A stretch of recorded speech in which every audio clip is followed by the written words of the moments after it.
Bam, we're live. Oh, well, I changed it to predicting the future. Even better. Thank you.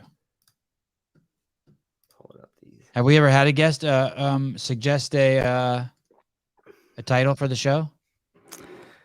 Yes. Oh, it's not just Aaron? Not just Aaron. He's not a one of a kind like that? How many guests have suggested a name for the show besides Aaron? Maybe like two or three. He's in 700 shows, and Aaron. Yeah, but to Aaron's defense, I screwed up his name, so really it was a misspelling on my. So you opened the door for all sorts of feedback. We're lucky he's here. I would have screwed it up before I got going, to be honest. So my last name is actually a misspelling of my real name, anyways. So my grandfather immigrated; he didn't speak English, and so they misspelled it. How was it supposed to be spelled? Phonetically, it should be like Y-I-N. And every one of his brothers has a different last name because they all immigrated at different times and they didn't speak English. And so I have G-I-N, I have J-I-N-N, I have Y-I-8 or Y-I-G-H. So all of my cousins and second cousins and stuff have different last names. Pronounce it for me. It's gin, like the drink. Oh, it is. Okay. Yeah. But everyone wants to say gin. Yeah. But it's gin. Mm-hmm. Like the drink. Oh yeah, I'm gonna write that down here so I don't screw it up. Like the nasty drink. Oh God, gin's so hard to drink. Nasty drink.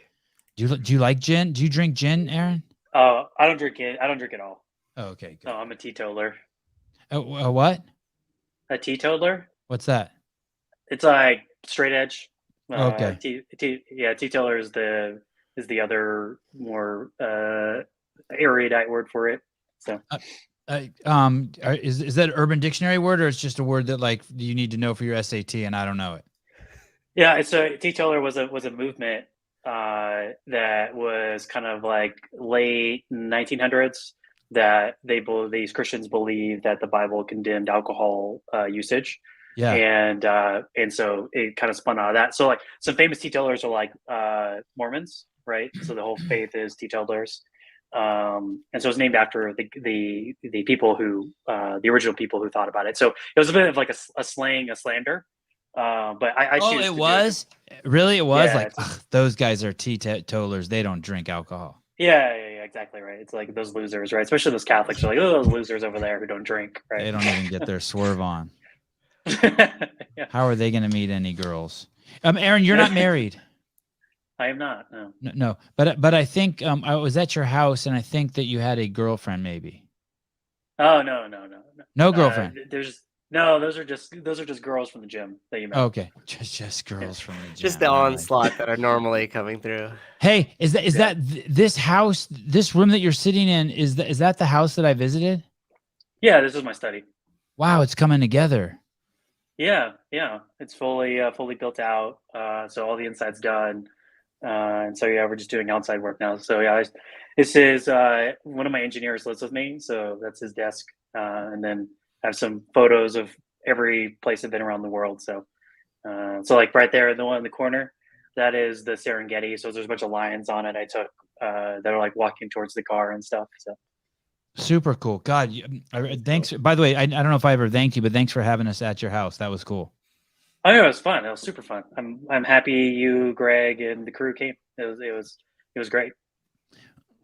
When I first heard your name, I'm going to make the date up. I don't know if it's true, but 2020, early 2020. Yeah. And Greg said, "Hey, you got to see this guy, this guy Arron Ginn wrote." And I think it was in Medium. Yeah. It's Medium with an M, not Median with an N. It's Medium. Yeah. Medium. Like okay. Like a smaller than large. It's like it's a blogging company started by the former co-founder of Twitter, and essentially it was started off as like a high tech blogging community, and then I wrote my piece in response to another guy in tech who basically said, a gajillion people are going to die in like a year. Oh, and I didn't know it was in response to that guy's piece. Yeah, and it was called The Hammer and Dance or something like that. So it was absolutely absurd, and I mean he was off by like 1000x, right? And so I was writing a response to that, and then and I was already following it, so I had like an email list that I was with a bunch of my friends that kept wanting to be added. A number of like CrossFit boxes and CrossFitters were on the list, and then a bunch of like tech executives, journalists. So it was kind of like a privately shared doc for about 2 months. And then one of my friends at the time, who also worked in tech, recommended that I post it on Medium. Does that guy hate you? Does the guy who suggested that hate you? No. So he like he set you up. Yeah, exactly. So at that time, I already been canceled. So that was the third time I've been canceled. So there were 2 other times. So I was already used to it. All right. And thanks to having an Asian father, I'm very used to being a constant disappointment to somebody. All right. Yeah. So the fact I don't have a DR in my name, right? An MD means it was a failure. So he still doesn't even understand what I do. He's like, I'm an entrepreneur. He's like, I don't even know what that means, right? You're not Was your dad born in China? No. He was the first generation. So his father immigrated. So I wrote, it was actually like a living document. So over the course of 2 months, when I was reading Chinese newspapers, I was reading the WHO documents, I was like researching past research on coronavirus and following sort of what's going on. I was adding to the document. So it was like a Google Doc that first started as like 3 pages, then grew into like a 40-page document. And then my friend was like, oh, you should publish this. So I did. And I actually wrote in the beginning, it was like a living like sort of document that I was going to constantly edit. And then it just went like insanely viral. And 3 million views in 24 hours or something crazy, right? Yeah. Yeah, it was the most widely read blog post or Medium post of that day. And then also when Zero Hedge republished it, because the Medium took it down, which is, by the way, Medium still has it offline, even though I was right. As the Stanford epidemiology crew said, I was 95% right on like what I was surmising and could read through the tea leaves. So Zero Hedge actually republished the whole thing, and it was the most widely read article in Zero Hedge all of that year. So it went super crazy viral, much more than I thought it was going to be, because it was just really to like make it easier for like my friends to read it. And because I was making all the updates Google Docs, and then like the world went crazy, and there New York Times wrote hit pieces against me, CNN to MSNBC, Slate, all the sort of who's who of woke-tivists went after me. And then Medium took woke-tivists. That's a new one. Yeah, I'm going to use that, woke-tivist. Okay. And it was called The Hammer and the Dance. I want to bring it up so we could see it here. Oh, no. So that I was running against that. So mine was called Evidence Over Hysteria. Got it. Thank you. COVID Evidence Over Hysteria. And so Google, you may not be able to find it. There are a couple places that have it. So Google. Sorry, that's my fault. I should have given you a link, Souza. Evidence Over Hysteria COVID-19. Yeah. So then G Drive actually deleted the article. So I had everything in G Drive, and they removed it. And then a bunch of Wait a second. Why did they do that? Because they said it violated their some policy they had. How did they get into your Google Drive? I mean, all these tech companies have access to everything in their stack, so it's part of their terms of service. So whether you're hosting something on Amazon, hosting something on Microsoft, they have access to it, and they can see what it is. The first hit is actually a CrossFit gym. Oh, is it? with it reposted, yeah. Oh, that's awesome. That's awesome. Oh, that is great. That's the first hit. So that's funny. So yeah, like it got reposted a lot because it got taken offline. So you can see that like I wrote in the bold there, I'm constantly updating this as I gather new information. So I was updating this in my Google Doc and then re-emailing out to my email list twice a day. So I'd literally wake up, I would read, epidemiologists, I'd read, crazy people I did not agree with. I would have sort of counter things to that. I would look at the new stuff that's coming out of Europe. And then post this in there, and then so after I got taken offline, then I got like hyper involved into basically media, governors, congressmen, and stuff like that. So I got looped into all that conversation around that, so sort of having impact on domestic policy. And so sorry, Arron, I want to go. So the article got so much traction that you started getting asked to speak to congressmen to get your perspective. Okay. Yeah, governor, stuff like that. Governors of states contacted you. Yeah, the ones that basically reopened earlier. So Awesome. than everybody else. Yes, awesome. Yeah. And then so it was the biggest impact that I've had on public policy since I've been involved in politics. And I did it as a hobby. It was a very brutal 2020 in terms of like I was on calls all day, morning to night, talking to people, working against specifically actually in the administration as well against Fauci and Dr. Birx, like providing data to people, providing analysis. I would get emails from people saying, "Hey, here's what my public health fascist said today. What can I say back to them?" Then this would be like an executive of the government or like a mayor or something like that, and then I would provide a response back. And I worked with newspapers, TV shows, stuff like that to provide them analysis on what was going on.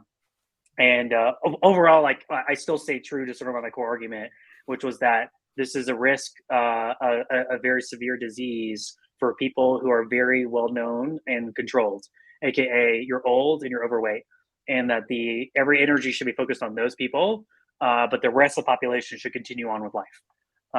And I also questioned long COVID. I questioned all these like mitigations as kind of a waste of time, and that the secondary effects.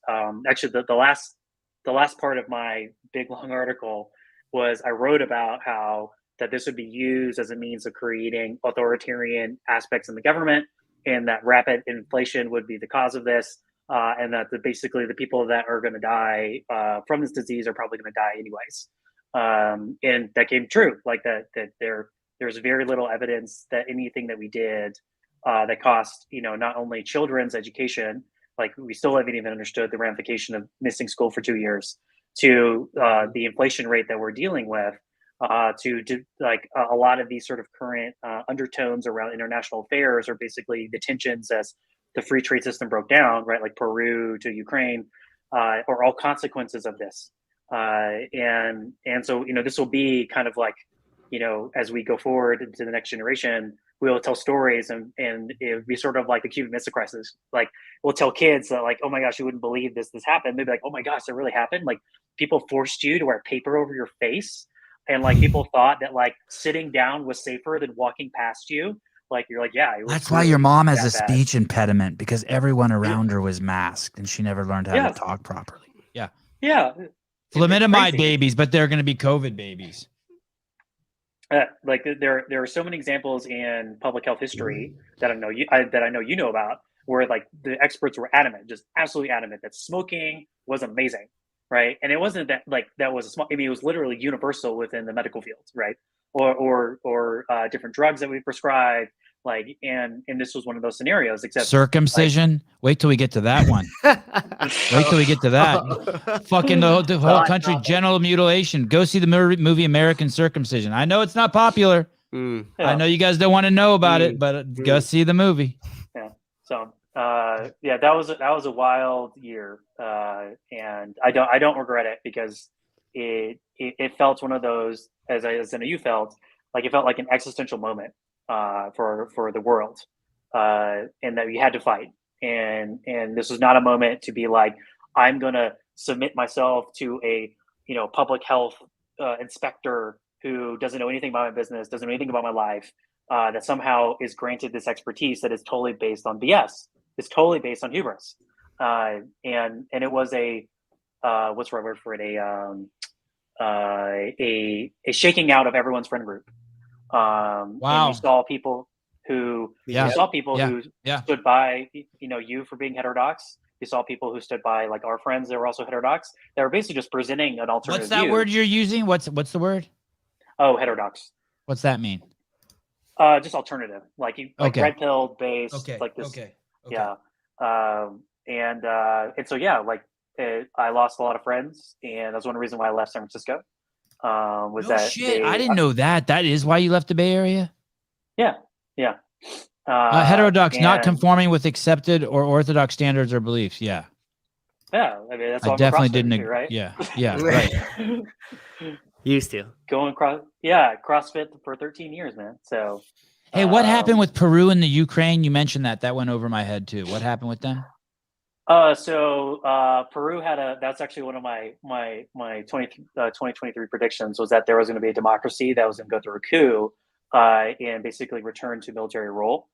So Peru just went through that. So the president of Peru just tried to, who by the way was one of the most insane people with COVID, like literally crazy. Like he would have police hunt people down who left their houses, right? So he tried to suspend the constitution and get rid of Congress, and then and use the military to take over. And then so that didn't work. So now an unelected president is in power, and then now there's rampant protests all over the country trying to overthrow that president who was unelected. So like it's freaking, what's going on in Peru is insane. And like there's been probably over 100 people have died so far in just the broad protests. But they were one of the worst people in COVID, like in South America, one of the absolute worst. And then obviously like Ukraine is a function of the fact of, guess what? When you destroy international relations between countries for a virus you can't stop, like this happens, then people feel like, okay, well, there's no consequence of this, right? Like, because you're not connected to trade to me anymore, so there's no more cost to me to invade you, so I'm just going to invade, right? And so like all of these sort of tensions like overflew like that previously that like trade would mitigate, right? That there was a cost of invading a country or cost of attacking a country, but through lockdowns and through like massive supply chain interruptions, it was gone, right? There was less mitigation to just attack the country. My mom's drunk. Now's the perfect time to ask her if I can stay up and watch a movie tonight. I think it was Jack Ma that said, when trade stops, war starts. Right. Yeah. And so you're going to see this with Taiwan, that like that's where a lot of my family that stayed in China after Mao took over, they fled to Taiwan because they're part of the Nationalist Party. Like you'll see, I think Xi is actually in a very weak position. I'm not very bullish that like. The president of Taiwan, the prime minister of Taiwan. No, so he used to be president, and now he's President Xi. Yeah. That's so funny. I thought you said she. It's President Xi. Jesus, Xi. Yeah. Listen, you jackasses in the comments. I don't want to hear it. This guy's too smart for the show. Listen, you jackasses. I'll slow him down a little bit. We'll get 10% of what he said. Just you chill. I will promise you, he is too smart for the show, but I'll slow this train down and get some words. Even though I'll confuse she with she. Holy shit, that's the most embarrassing moment. My train ran. Most embarrassing moment of the show. Funny. That was funny. Oh my goodness. Okay. So to recap, so Arron wrote this article that was just a hobby of his. He broke the internet with it. Greg saw it and he was like, holy shit, this guy gets it. And there were some things there. Not only that, so you said you were reading Chinese news. So that means you speak Chinese and read it? I can read it better than I can speak it. Okay. Yeah, I was reading papers and stuff. Yeah. Okay, so you were kind of getting stuff from the source. You didn't have to rely on CNN or Fox or MSNBC. By source, I mean it's still their source, but you could at least get it directly from other fake news, not once hearsay from more fake news. Yeah, but you can read. This is my problem so much with the American media, is that they don't understand how Chinese people think, and so when you read Chinese news, like, you kind of read it how you used to read Pravda, right? The communist newspaper from the Soviet Union. Like you read the tea leaves, you read between the lines, right? You understand motivations, right? And the Chinese government, which has basically the same pattern of operating for the last 70, 80 years it's been in operation, is that it doesn't lie like the Russians do. The Russians lie in the sense of like a big bad bear who's kind of drunk and wants to be rich and have like a Maserati or Lamborghini, right? It's a very obvious lie. It's like they it's something you kind of like definitely see as like, okay, this is just like hubris. It's just being haughty and arrogant and just being braggadocious, right? Chinese, the CCP doesn't lie that way. They take something true and they mold it, right? And you can sort of see evidence of it, and you can sort of see like, that could be true. I could believe that, right? Versus the Russian propaganda is just like absolutely just like, it's like, it's basically nationalism plus lying, right? And CCP propaganda is very subtle, right? It's very like undercurrent. It's very sort of similar to like how the mainstream media is disingenuous with us, right? Like they label things that are true misinformation, right? and therefore they don't deal with the debate. That's a lot how the CCP like operates. And so whenever, for example, the virus was first being was in the wild, which my current operating hypothesis, and if Fauci wasn't so approving of the CCP regime, we would have more details about this. But essentially, what I believe happened is that the virus escaped from some form of military operation. Because how you know that is that China said first when it came out that American military brought it over. So what that means probably is that they did it, right? But the military did by accident, right? And it escaped. They thought it was really serious. So they thought this was like SARS on steroids, right? Because SARS is a super deadly disease, like 25-30% mortality rate, right? It's very, very deadly. And they thought it was highly transmissible. So they freaked out, right? And then they realized, I think probably like February of 2020, that oh wait, this actually isn't that bad, and we super overreacted, and we probably killed a bunch of people in that process, like causing hysteria, and we locked people indoors, and we prevented them eating, and then all of a sudden, if you look at the news, it just kind of stops after February, like when Italy was being hit, right, and Europe was freaking out, Europe was going in lockdowns. They just sort of stopped. The data stopped coming out. They kind of the CCP went quiet because I think what they were like saying, you know what, all of our enemies are now freaking out about this. We initially freaked out. Let's just let them figure this out on their own, right? And I think that's what they did. They then let the chips fall as they may, and kind of let us do what we did for the last 2 years. What do you think about that the Chinese doctor who died early on, the guy? You mean it was a female? You're talking about the bat coronavirus? No, not the bat lady. There was that guy. The bat lady didn't die, did she? She died disappeared. Too? She disappeared, right. There was a guy early on who died. And there was another guy who fell out of a window over there. Or maybe it was in Russia. God, there were some crazy things that happened in the beginning that I was like, okay, let me ask you this. Let me just get crazy and then I'll bring us back on track. What about the Ivermectin plant that burnt down in like Taipei or wherever? The world's largest. Do you remember that thing? Yeah, I did. So a lot of the like treatment stuff, it's like there was a lot of dirty data that came out about therapies, and both from the sense of like I think things that probably do work, like I think a lot of the steroid treatments stuff that have come out like were effective. That was actually because I got COVID in Italy when it was first, like we didn't think it was spreading that fast, and I was super sick for 2 weeks. And what month was that? What month was that? That was January of 2020. Oh wow, okay, so you were there right in it. Yeah, and so and I didn't know what it was. In fact, when I went to the doctor in San Francisco, she came in with like face shield, mask. Oh, whatever. So you brought it here to the States? You're one of the original. patient zero in the Bay Area, right? Yeah, and so this was literally a question. Goes like, "Have you been to China?" And I was like, "That's racist." No, I was kidding. I was like, it was a hydrochloroquine factory that burned down in Taiwan. I had my city wrong and the drug wrong. Yeah. Okay. HCL. Okay.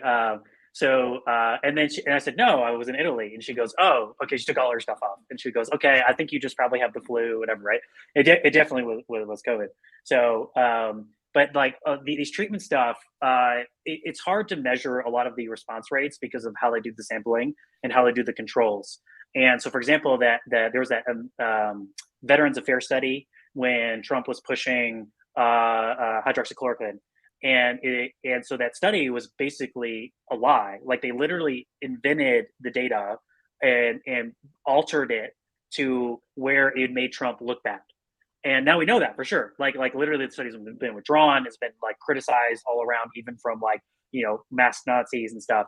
Like it is an embarrassing study and was used as propaganda, right? And so a lot of these things that come out, eventually we see like later as time goes on, which is why we shouldn't be pushing medicine unless it has time to gestate and people look at it. And you can see the sort of effects or don't see the effects.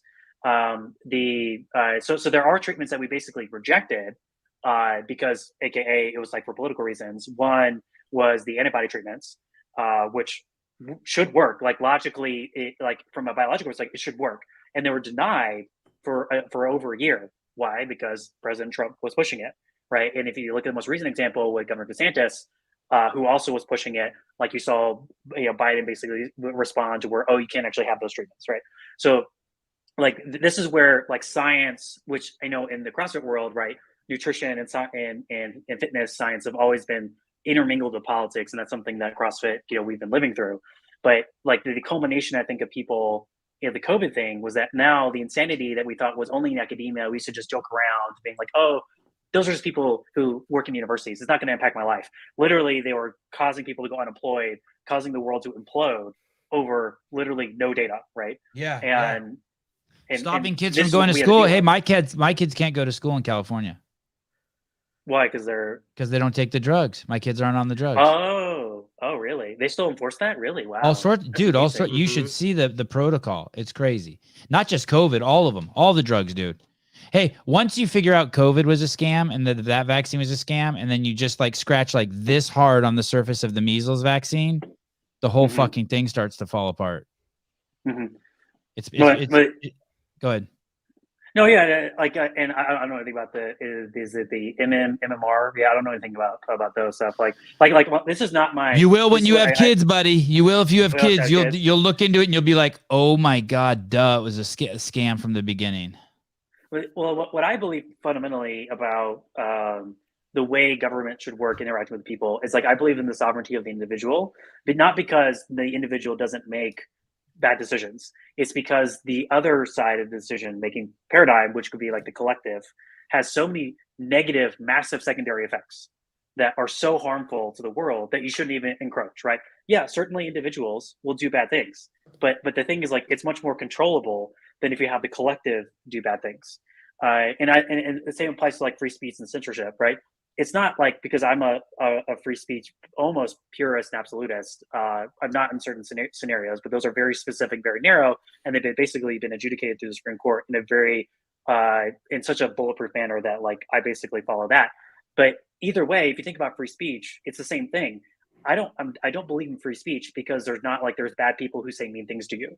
Like that is humanity, right? It is the reality. It's because giving someone that power to mitigate that has so much negative secondary effects. It's not worth even encroaching, right?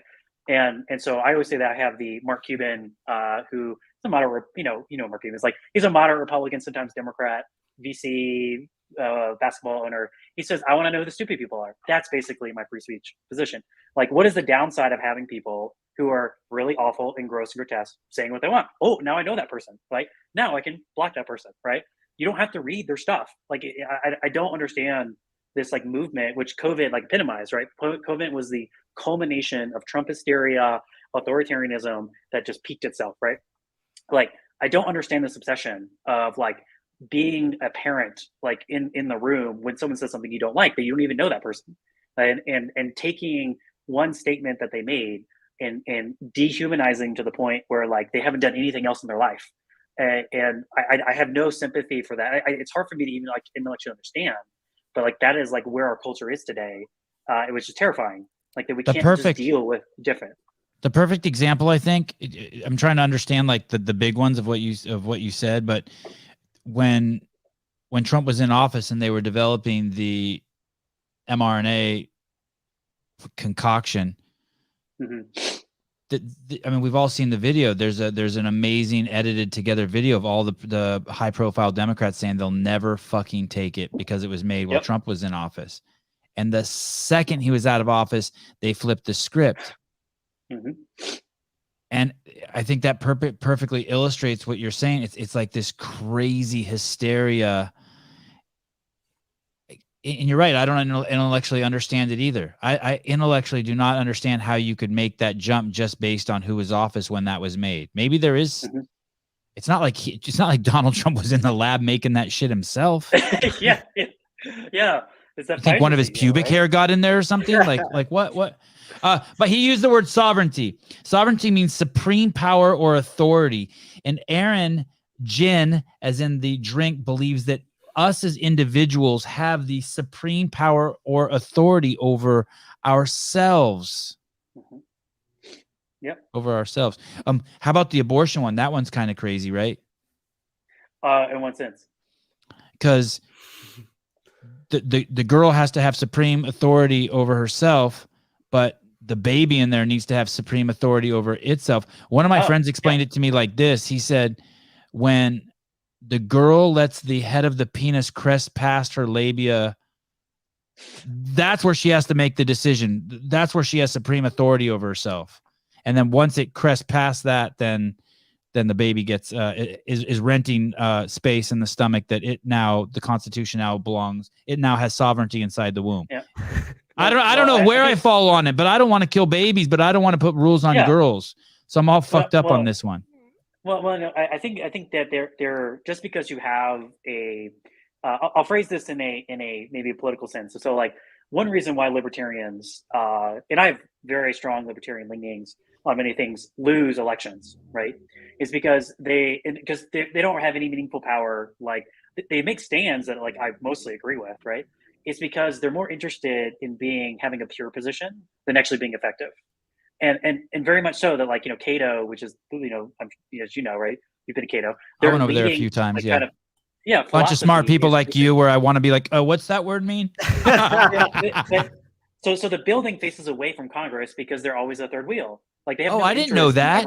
I didn't know that. Yeah. Okay. Their back is facing, right? Is because they want to be the outside force, right? So the interest that I have in terms of like when you think about like what does it mean to have individual sovereignty, doesn't mean that you don't have other competing principles, right? Because wisdom is the application of principles. It doesn't mean like that every time you always absolutely purist follow that, right? Because it's a rule, it's a rubric. It doesn't mean that every moment like of every day you follow it. A good example is when you think about like murder, right? So like I believe murder is wrong, right? But is there a difference between manslaughter? Is there a difference between first and second, third?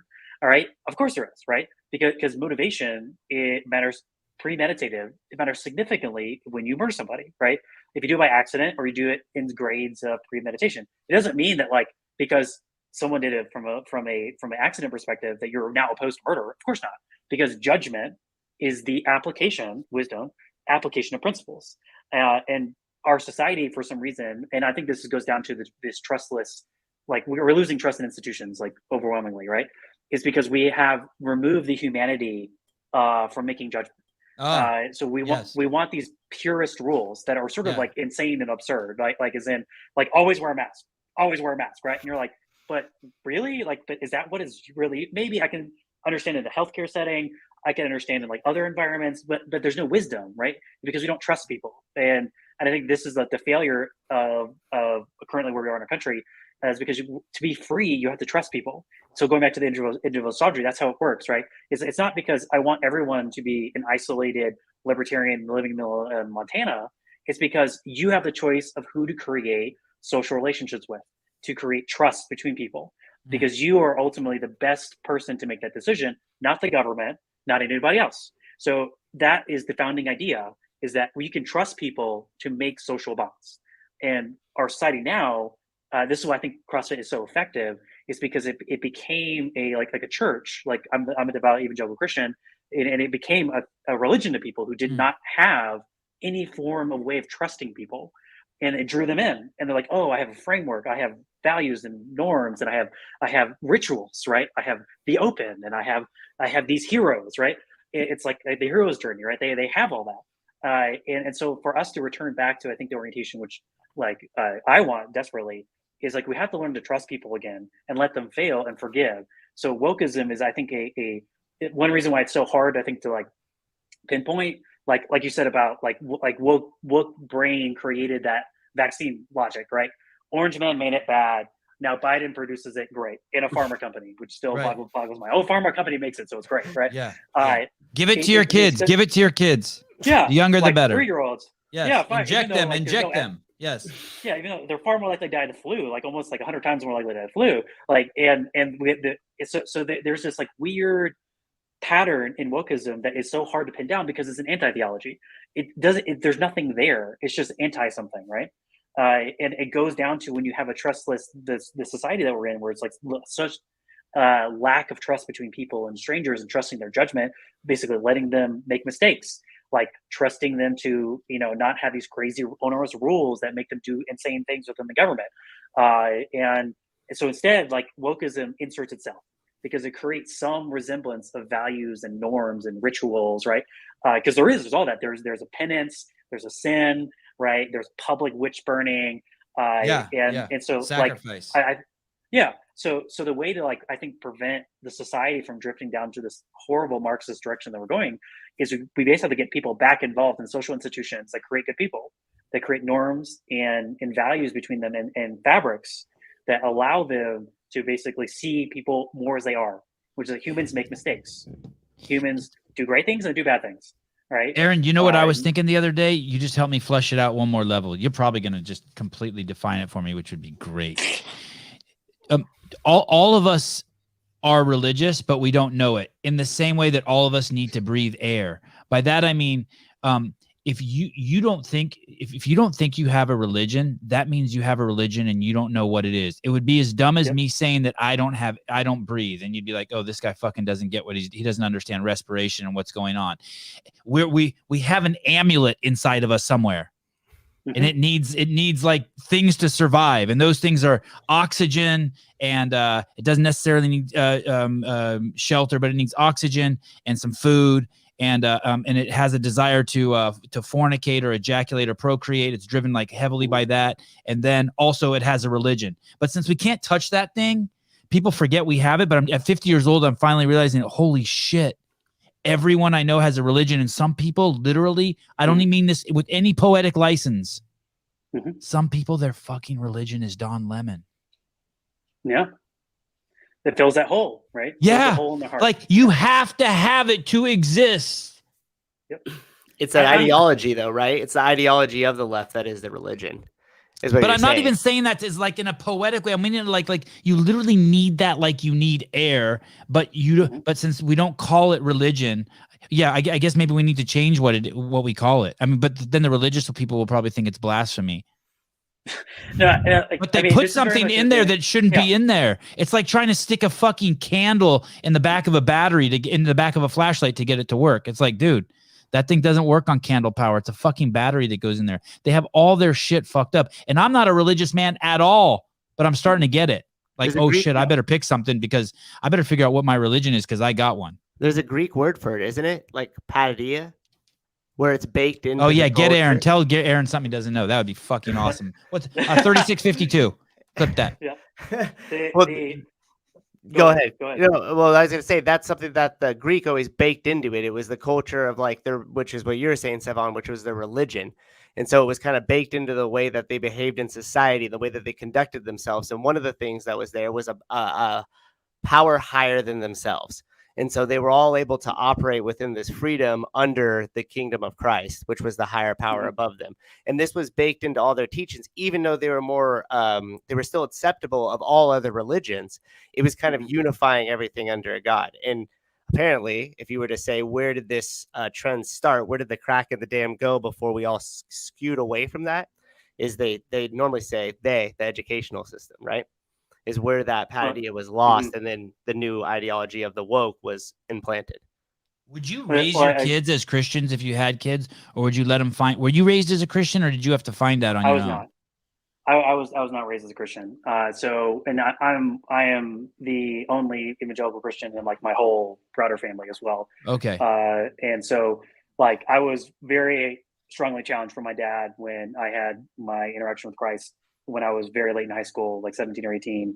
But I already believed in, which is like, you're touching at so many trends that like, let me phrase it this way.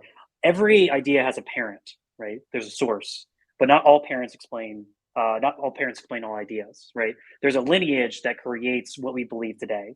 And I was pursuing that in high school and college, being like, why do I believe what I believe? Like, what is the source? And so many Americans don't see that if you go read John Rawls, who I find a very interesting but very evil, had a lot of very evil ideas. You can read almost every single, and he was in the 70s and 80s and stuff like that, when he became popular. Are you talking about the children's book, that whole thick, all those children's book, Raul? No, he's a political philosopher. Okay. So the whole idea, even like the abortion debate, as you mentioned, all of the language of that was defined by him. Right. You go read the idea of like personhood and individuality, experience, emotion, right? It's all there, like in all of his writings before it ever became mainstream. And so what I would want, like people in this age of where we're almost in this anti-philosophy age, is go read actually the people that define the way you think. And you will be utterly terrified about what the lives of those people, what they actually did with them. So an amazing example is I think that humanity went through in the last sort of 2,000 years, so these different phases of man. And man, I mean, mankind, not to, not just dudes, right? So there's evolution, I think, of like I was thinking of Roald Dahl. God damn it. This show is just full of gaffes. Yeah, John Rawls. I was thinking Willy Wonka. That guy could be considered evil. James and the Giant Peach, or whatever the fuck he wrote. I didn't read that stuff going on. Yes. So seeing where these ideas came from, and I hate the way I know whenever the abortion topic comes up, people couch it wrong too. It's like how they couch it is how they want you to act, how they want you to think about it, like pro-choice, pro-life. Like I don't want to think about it like that. I don't want to think about it the way they want me to think about it. What is the justification? What is a human? Like that? That's actually what the debate is, right? Is human DNA written into code in the body, or is it no pain? Is it heartbeat? Is it age? Right? I mean, some of the most what's the right word for it? Like definitional atheists of our time believe that you can kill a baby up to 5 years old, because their definition of human is like contribution to society and brain development, right? Wow. So. Wow. So it all goes back to your presuppositions. What is your definition that like motivates yourself? And I would say most Americans today don't understand that the absurdist movement, the existentialist movement, which is like French and German philosophy, defines the way they think about everything, like about individuality and experience is the most important thing. And you go read those people like Derrida, Paul Sartre, you look at all these their lives, Nietzsche, Sigmund Freud. Their lives are awful. Like these people are terrible people, but you read their writings, and it's like that's how people talk today. Like specifically, Freudian logic is so like everywhere. Like I would say promiscuous, which he would actually use that word in a positive way. So it's everywhere in society that we make these definitions of identity and meaning around. For Freud, it was basically your relationship with your parents and sex, right? But if you go back to someone in the 1920s.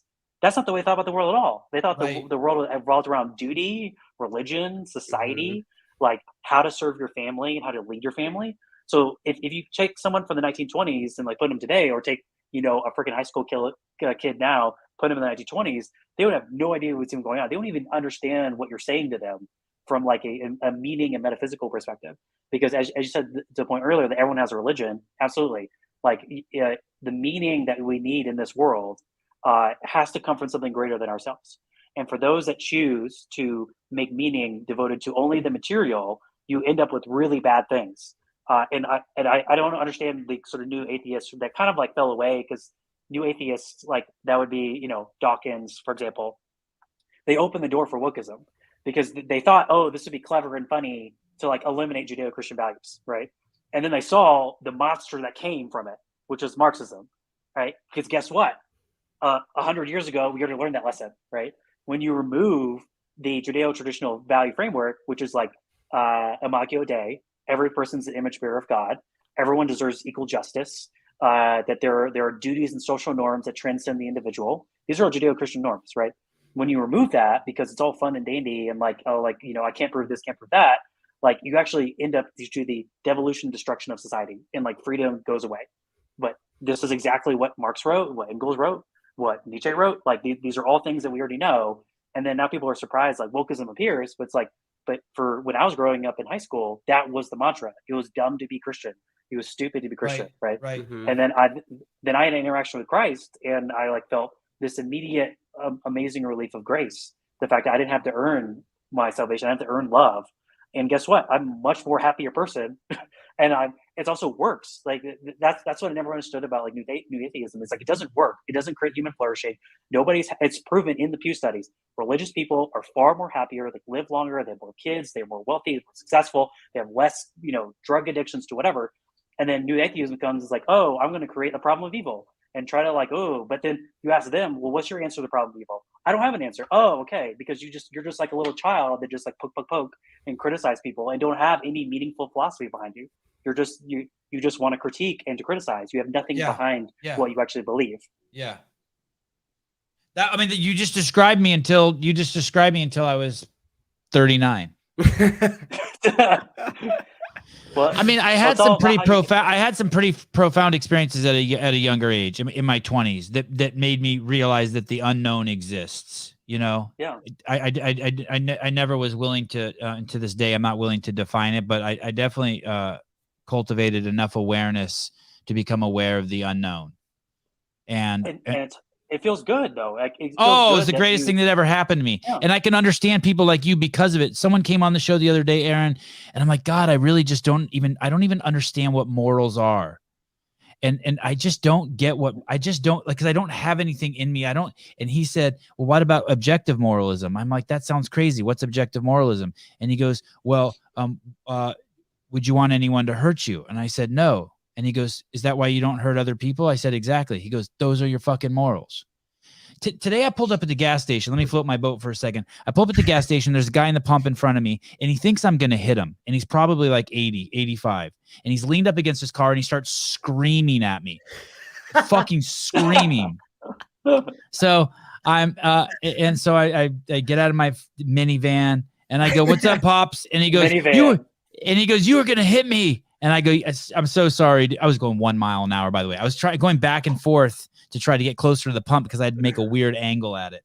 And I go, I'm sorry, Pops. I go, that was totally my bad. I'm so sorry. And I'm hearing these words come out of my mouth, and I'm like, wow, I can't even believe it's me. I'm like, wow, Savon, you really are a nice guy. Like, and then he goes, and so then I said sorry to him. He goes, I'm not good at hearing. So I walk closer to him and I talk louder, and I can tell now he's got something wrong with him because he's leaning against his car. And I go, hey, I'm sorry. It was my fault. I'm sorry. I'm totally sorry. You good? And he's like, yeah. I go, I'm sorry. I'll be more careful. And so I walk back to my pump, and he starts yelling that he can't figure out how to work the pump. So I go over to him and I said, sir. And he goes, yeah, what? And I go, I'm going to go inside and I'm going to get a lady, and she's going to come out here and she's going to fix all this for you. And he goes, you will? And I go, yeah. And I go inside and get her, and the whole thing works out. Right. And he says, thank you. And I can tell he's probably embarrassed for yelling at me, but I guess that's just I guess that's what my morals are. But I don't know where I don't know where I got them. Well, there's a so something that like defines as one of those. But it did feel good, like you said. I felt great. I drove away, and I'm like, I'm the shit. I'm spreading good in the world. I'm spreading good. Like atheists would be like, oh, you just did that to feel good. I'm like, well, don't you want to feel good if you do something good? I don't even understand like that critique. I used to hear that all the time. That like, so you want me to be reinforced by bad things? I don't understand what this critique is, right? There's no end, right? And so the real question then is like tabula rasa, right? So what is the written code within humans, right? So tabula rasa people, which generally are biased towards more leftists, that's like Soren Kierkegaard, right? So that like what's his name? John, I'll remember his name in a second, but he wrote a very famous libertarian book. A lot of the English Latin people were also tabula rasa folks. So they're saying that there's blank slate, Latin for blank slate. So as in when you're born, that like you have nothing there, and it's only conditional social structure training, right? And so the Judeo-Christian view is not that. Judeo-Christian view is that you're born good and evil are inside of you, as in the garden. Like the intended of your life was good, but you're born into sin because of what happened to Adam and Eve. And so morality is built into your programming, right? And so leftist orientation in our political culture believes in tabula rasa, and you can see that in the way that they recommend solutions, right? They recommend top-down solutions because they see that badness in our country is motivated by systems, like groups of people, right? Not by individuals, right? Versus like the Judeo-Christian view, more conservative and sometimes libertarian view, is that it's the individual. So that's why you have to work on yourself. Don't worry about other people, right? And this is what the conflict is, right? I say that in my when I think about like American political philosophy, it's a combination of like Roman, French, and English. Like all of them kind of mixed together, right? And that's what created our Constitution and the Bill of Rights. You have a lot of French in it, which is like TJ, my favorite founding father, Madison, right? Who are very heavily French inspired, who follow the tabula rasa framework. Systems are what makes bad people, right? Then you have the English side, which is generally the Federalist group, who believe that actually self-restraint is the only way to freedom. And that, by the way, the person that was pushing that was John Adams, who was an atheist, right? Wrote several times he was an atheist, right? But he believed fundamentally that until you needed to enforce good religion in the country to be free. And so he did as an atheist. That's where I'm at now. Yeah. And that's what happened to me in my 20s. You nailed it perfectly. I realized, holy shit, I'm not doing top down anymore. I'm bottom up. I'm working on myself. Yeah. Like John wrote to his wife several times, citing the fact of like, he goes to church, not because, he believed in it, but because like it makes good people. and is what our country needs, right? Yeah. And Thomas Jefferson carried around the Bible, right? Like when he was president. So, and he is a very, publicly like accepted atheist or agnostic or deist. I mean, deism is fundamentally kind of like all the same thing, right? If God exists and he doesn't interact in our world, like I don't know what the difference is between these beliefs, right? So the set up a watchmaker, leave it, agnostic exists, but doesn't get involved. Like that's practically all atheism. It's the same thing. So but there is a clear orientation, I think, in the way they created our society, was that even though TJ, he did not, believe in Christianity, he didn't believe in the deity of Christ, he like made his own version of the Bible. Well, why did he do that? It's not because he hated the Bible, it's because he respected so much of the teachings of Judeo-Christian thought that he wanted to create a version that was more accurate in his view. It was not out of disrespect, it was actually for respect. He's wrong in terms of his orientation, but like you have to kind of like understand that his motivation was try to get the truest version of Christian teachings. And so that was coming from an atheist, right? And same with like George Washington. I mean, we still inaugurate the president on George Washington's Bible, right? George Washington had like a mediocre faith at best, like sort of an average Anglican maybe. So hey, it's actually George's Bible that the dudes put their hands on. It's either Lincoln or Washington's. I forgot which one. But someone cool's Bible. It's actually you get to touch it. Wow. Yes. And so Aaron is the opposite of Lex Friedman. Yeah, I can't listen to Lex Friedman. I agree. He is the opposite. I don't listen to Lex. He's just very slow. He speaks. He's on fentanyl and you're on meth. Two totally different characters.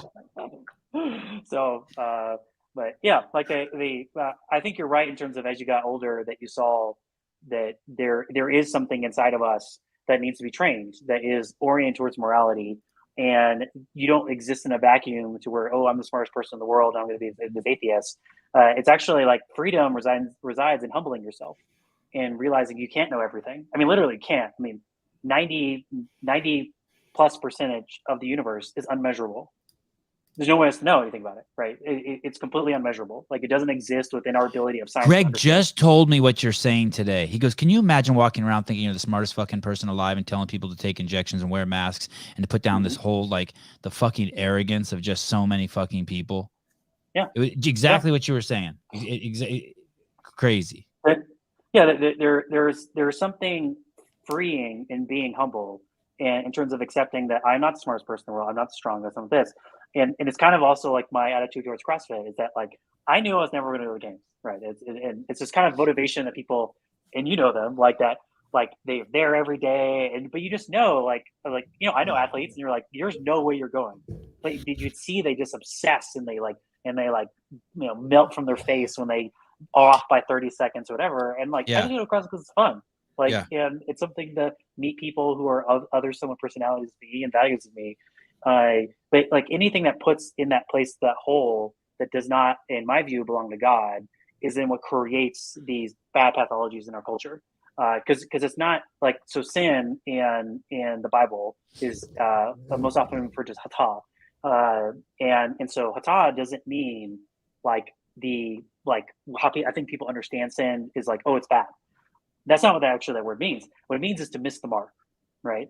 So if you think about like the theology in Christian life, and this is how it applies to our world, going to see in a second, is that it's about where it's pointing. It's not about the desire itself inside. It's not about like the fact you want to pull the bow and shoot it. It's that you're pointing at the wrong place.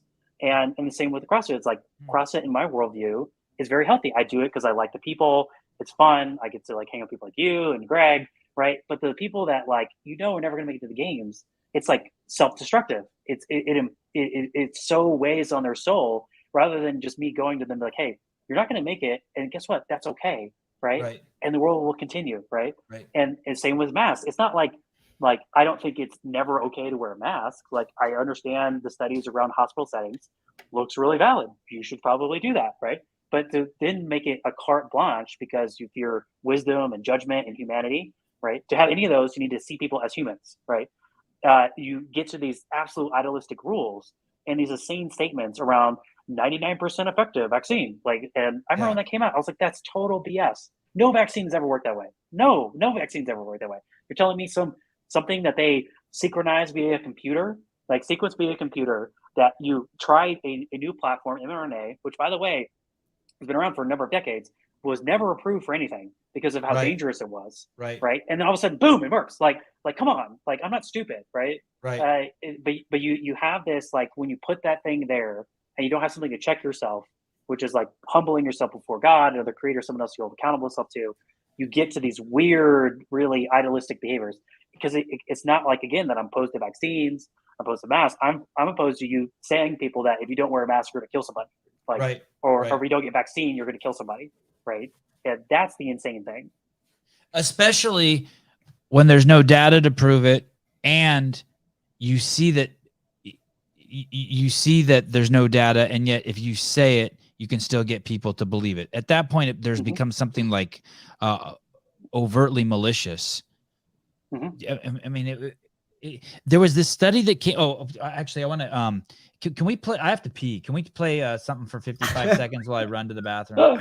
Yeah, we got the affiliate commercial. We always got that in the queue. Okay. Here we go. You don't even have to want to do CrossFit. You don't have to want to be a coach. You don't have to want to be a trainer. If you just want the operating manual to your body, it's not just Forge and Elite Fitness. It's the operating manual to the human genome. You'll take this CrossFit Level 1 seminar and you will walk away inspired. From the second you leave, your entire life will change. You will make significant changes to your life because you are excited. You will start tweaking with your diet. You'll start tweaking with your movement. You'll start tweaking with who you hang out with. Everything will take a shift. For some people, it'll be massive. For some people, it'll be a little bit. No matter what, you'll move towards a better life. Everyone is going to sense it in you that you are more accountable, more personally responsible, happier, more helpful, more thoughtful human being. And you'll be nicer to look at. You might talk too much shit about CrossFit, but someone said, am I too am using the restroom. Yeah, that's good. Well, you can just take your phone in with you and like listen while. Arron, to go back a little bit, you know, there was this boat, cruise ship off the coast of Japan, and they quarantined all the people in there. And that was kind of the beginning. And one of my coworkers, Brian Mulvaney's like, hey, dude, you got to follow this story. Because prior to that, I was obsessing on the story with the guy who was killed in the Saudi Arabia embassy. Do you remember that reporter that was killed in Turkey? Yeah. I was obsessing on that story. Yeah. And he's like, hey, dude, I got a new story for you. You got to obsess on. And you remember they chopped that guy up, right? They ended up having the audio recording. That shit was crazy. Yep. And so I started obsessing on it. And I remember seeing the data come out really early from China. And the data was this. The vast majority of deaths, I forget what the percentage were men who were 65 years old who had been smoking for 30 years or more. And then the second largest demographic of deaths were the wives who were living with those men. And I remember at that point thinking, okay, that means that it's not even a cause to be old. It's just it's a correlate, and I don't even know if it's a strong correlate. And I had some doctors on who would say, yeah, being old is one of the vulnerable groups. And I said, no, I think that's misspeak. And they said, why? I said, one, there's no studies that just break people out by age. And by the time you're 70, you've had 50 years to do bad shit. So you could be drinking Coke for 50 years. And so if I can't isolate those variables, and I'm not suggesting that your immune system doesn't wane as you get older, but no one's like, you're still scaring old people by saying old people are vulnerable. It's only old people who are vulnerable, in my opinion, who've been doing dumb lifestyle choices for 30 years. Now you're vulnerable. You just had longer to fuck up. And that's how I knew. That's when I was like, okay, I'm not doing shit. Yeah, so two things. Like, one is that the original report written by our dispatch to the WHO, Marie Van Cove, she wrote the first report, which was like in the January, I believe, early February, of being on the ground in Wuhan, which, by the way, she only had like 2 days there because the CCP monitored. The rest of the time she spent in Shanghai. So a lot of that report proved out to be accurate. She's like, there was no evidence of real transmission through business settings, it was kind of meaningless transmission. Schools were like children were almost no impacted. And she basically identified all these like comorbidity stuff that was going on, being obese as an example. And so that early report showed that like all of these impacts that they were doing, lockdowns, and at the beginning of that pandemic, remember WHO was against masks, right? Because they saw it wasn't working in China. And also just the way the aerosol particles like work, it just doesn't make sense. It's way smaller than the actual mask, like the filtering mechanism in it. Like so in that original report, if we would have followed that would have basically been the most probably the wise guys, and that's where we are today. That like, if you have these pathologies, if you have these comorbidities, watch out. Everybody else, kind of do what you want, right? And if you get sick, stay home, right? And I was really early on also believing that asymmetric spread was minimal to non-existent, and that actually bore out in the data that the transmission rates were far lower, because in that initial report it also showed that as well. The second piece of data as you can look at is in Europe, they actually have done studies to normalize behaviors you would see in life, like over the age groups. And so when they actually removed like obesity as an example, the mortality rate was so magnifying different of someone who's like 75 and fat versus 75 that like it almost was like a non-issue. Yes, it gradually increased with age if you removed obesity, but it was such a magnitude difference that it's like doesn't matter, right? You're talking about a 3% increase in mortality from someone who's 20 and not fat versus like fat to fat, right? Like as in, if you're fat, it's like deadly, right?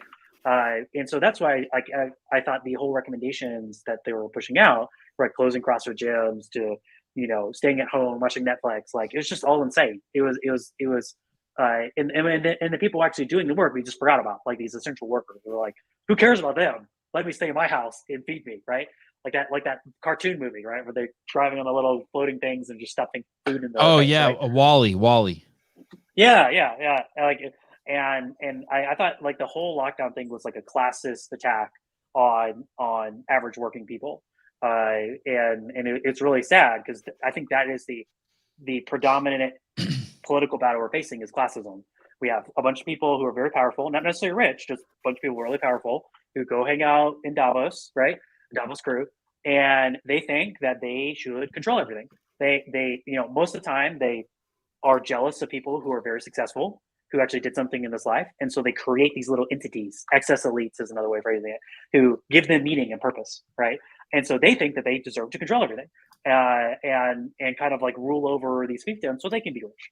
Like AOC, right, is a great example of this. Overly educated. I don't know why she always talks about this. She grew up in some like an inner city thing, right? She grew up in a very sort of successful, like upper middle class, family, and then she's a bartender because she's part of the excess elite, who's highly educated, and then she goes to government and like talks both sides of her mouth, right? Oh, like we want to defeat against these Davos crew, but then she makes herself rich, right? And this is the grift, right? Like this is the grift we're living through as society. Is we somehow expect this guy, who by the way is like such a every evil movie is like this guy, right? Like how is this guy real? How is this guy real? Right? It's insane. And I feel try to be empathetic. Like I feel bad that he's the source of all these like memes and stuff, but at the same time, it's like these people have never really been punched at by the media, so Twitter has to punch at them, right? Like because the media doesn't make fun of them as they should. And they go here and they talk. You watch what they talk about, and it's like it's so crazy. Like their ideas, crazy, pontificate about crazy. Like they've never lived in the real world. They've never built a business. They never deal with anyone that's different from them that didn't go to Harvard, that didn't go to Yale or whatever. Like they just live in this fantasy land, and they think that they should control people like me who didn't go to Ivy League school, people like me who built a company. They should just control everything, right? And they think it's like their birthright because they're smart, right? By the way, in a historical like context here, communism, right, the terrible thing that killed hundreds of millions of people, was pushed by overly educated, unemployed people. It was not pushed by the plebes. It was not pushed by the random people who were working in farms in Soviet Russia. They had no idea what a Soviet was, right? They literally were poor and just wanted food, right? And it was pushed by these people who were super educated, who did not have a job, but thought, you know what? I know better, right? And I'm going to rule over these people and create, this like happiness society, right? The academic class, man, the same people who, So how about when some of the stars were saying like, I don't remember who, but the famous people, someone will say it in the comments, was saying that anyone who doesn't, get the injection should be put in jail. Like we were getting really close to people saying that we should be killed. Like we were, it that shit escalated quick. Yeah. Like look at, the former Prime Minister of New Zealand, what's her name? Ardern, right? So she would say things like, "Oh yeah, if you want to get tested," she smiles really big. She was like, "Right?" She's like, "You don't want to get tested, you can just stay there for another 2 months. Isn't that great?" And you're like, "Holy crap!" Like we went from 0 to 100, right? Where it was like it was. I knew it was like Sean Penn and Tom Hanks. They were saying just like, is this fucking real? These guys really said this shit? It came out of their mouth. Yeah, and you know what? See, those people are still around. Did not apologize. No mea culpa. Yeah. Right? No, there's no forgiveness. You did not apologize, right? You did not say, "Oh my gosh, I was wrong." They're going to do it again, right? That pathology, that programming is there, right? They have programmed that self into their brain. They program that self-righteousness. It will escalate again. Like these cultural patterns exist when there's nothing to check them, right? There's no God in their life. Their God is their own power, their own wealth, and their own thing that they've created in their own life, and they're going to use that power against us. And this is why it's so important for us to, like, as Americans, if you want to be free, it doesn't even matter about politics. Look at Tulsi Gabbard. Like she saw like what her party was turning to, she left, right? From a policy perspective, like we're probably not very aligned, right? But when she was on that stage and she was debating her crazy leftist party, and she was being accused of being a treasonous person by Hillary Clinton, who sold out the country so many times via everything, email scandal, the Clinton Foundation, right? And the she uranium, served, and she's like, "Who are you?" Right? And then she realized, "Holy crap, my party is crazy," right? And I'm going to leave this thing, right? This is the actual political battle. It's not like R versus D. It's not any of these other things the BD wants to tell you. It's like there are these groups of people who believe that they, on both sides of the party, the uniparty, who believes that they should control and they should enrich themselves off of the American people and the world. And I don't believe that. I believe being ruled by the common man. I believe in the basically like the everything from like the Jacksonian Revolution to the JFK election, like Reagan election. These were representations, right? Every one of these elections. This is not, Trump was not the first populist thing to happen in our country. If you believe that, you are not very smart and you should just get off Twitter and actually do your research, right? The Jackson election was considered the first ever populist election. He lost the first time with the Great Compromise. There was congressional compromise because there was fraud in different states. And they went to Congress, basically has the authority to then pick the president. Jackson won the most votes, but not enough electoral votes, and he lost. There was a big riot that went to D.C., and Jackson told him not go, and so then he won the second time, right? But the whole representation of that was to say Jackson really literally ran on this platform that people in Virginia and New York should not run our country, right? Like, and same thing with the JFK, same thing with the Reagan election, same with the Teddy Roosevelt election, like the Jimmy Carter. Like there's a check in our country that says that the elites that exist in the establishment should not be the people in charge, and that the average person should control their own destiny in America.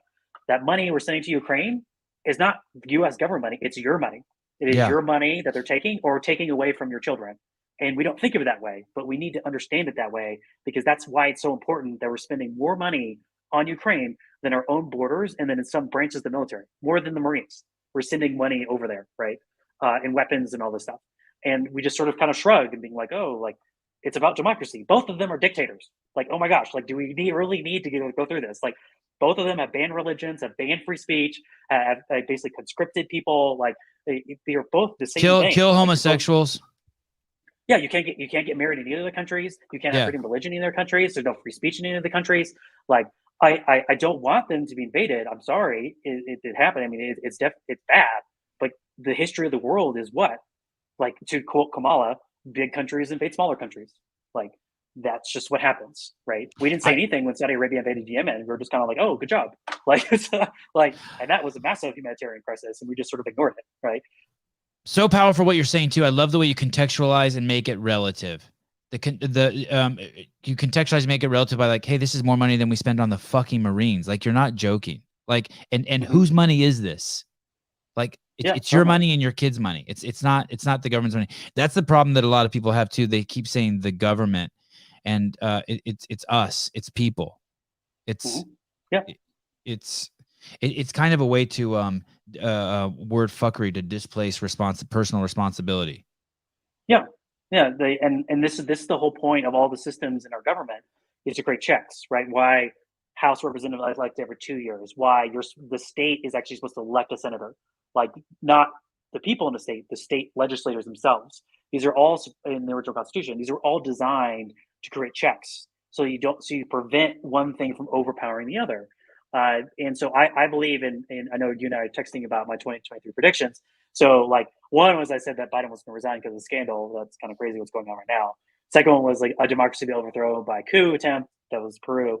So one of the other ones I believe is that the intel state that is attacking Biden right now, that attacked Trump obviously, right, it was everywhere in the Trump administration, was that would actually lead to a congressional investigation of intel, to restraining legislation, etc.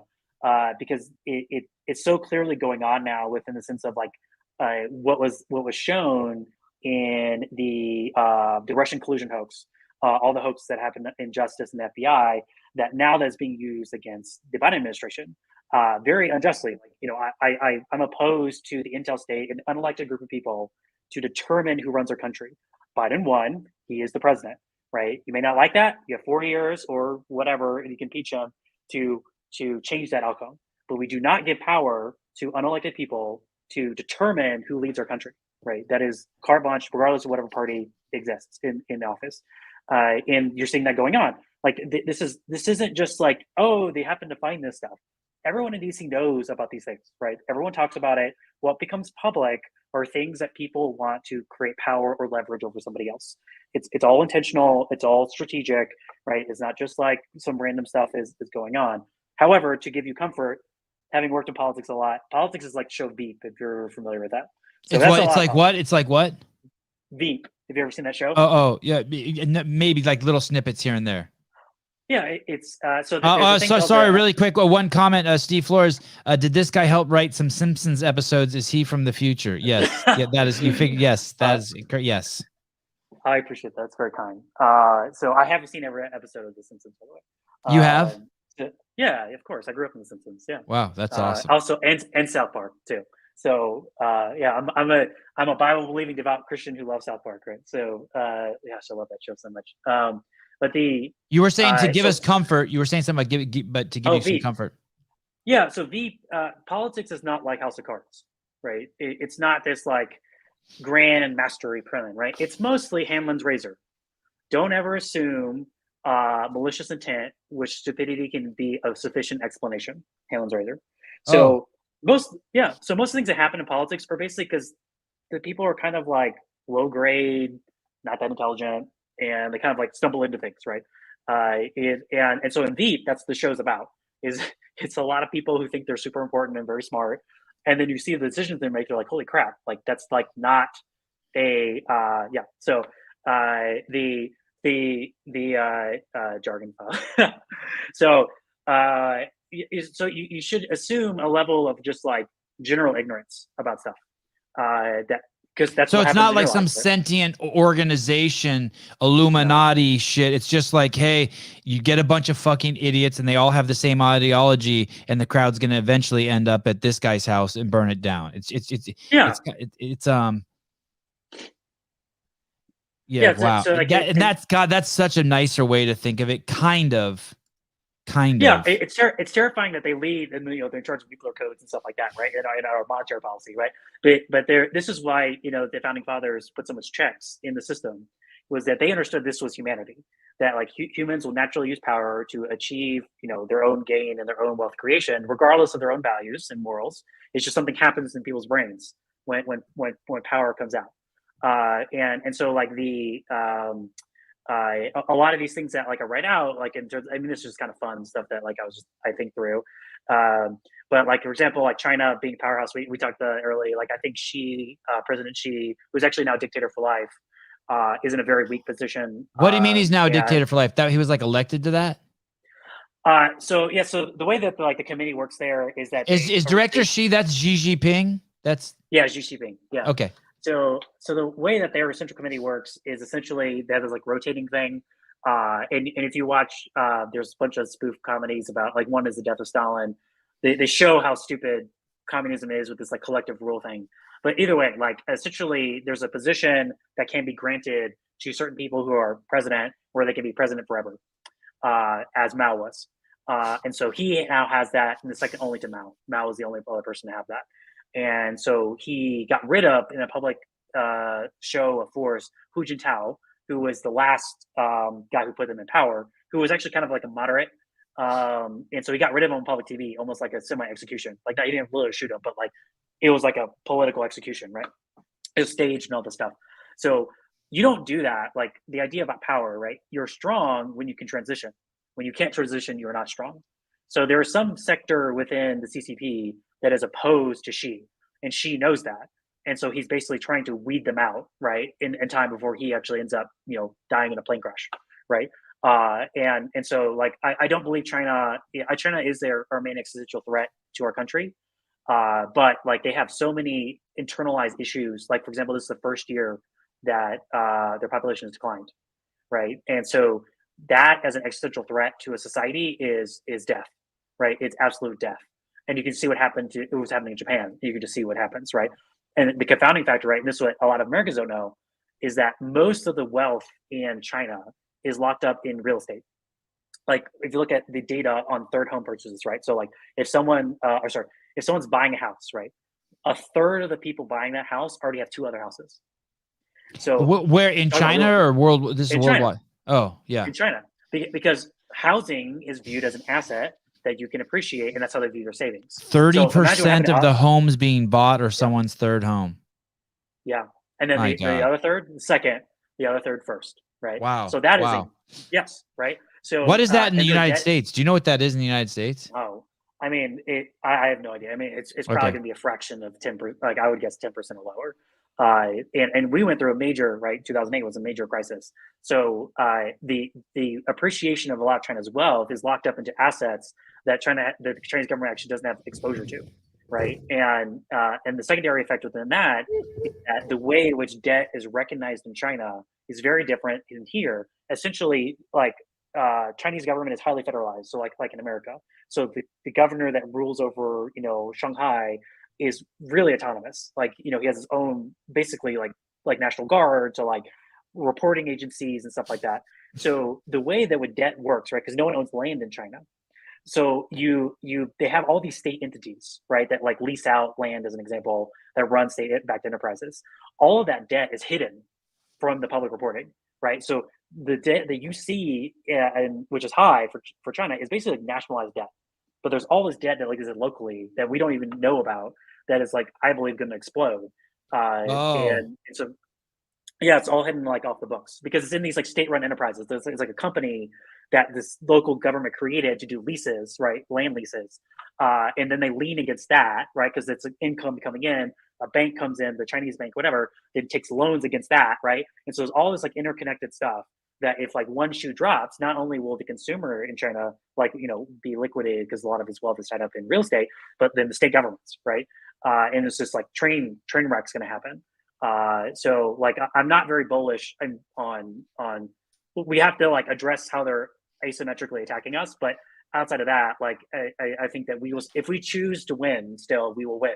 Asymmetrical is like bringing fentanyl across our border, or shit like that. Giving us a TikTok that turns our girls into sluts, shit like that. Like attacking infrastructure, attacking our way of life, right? Keeps like boys at home masturbating instead of going out and getting stuff. Yeah, that's how China. I think China has never really fought a war like as the CCP.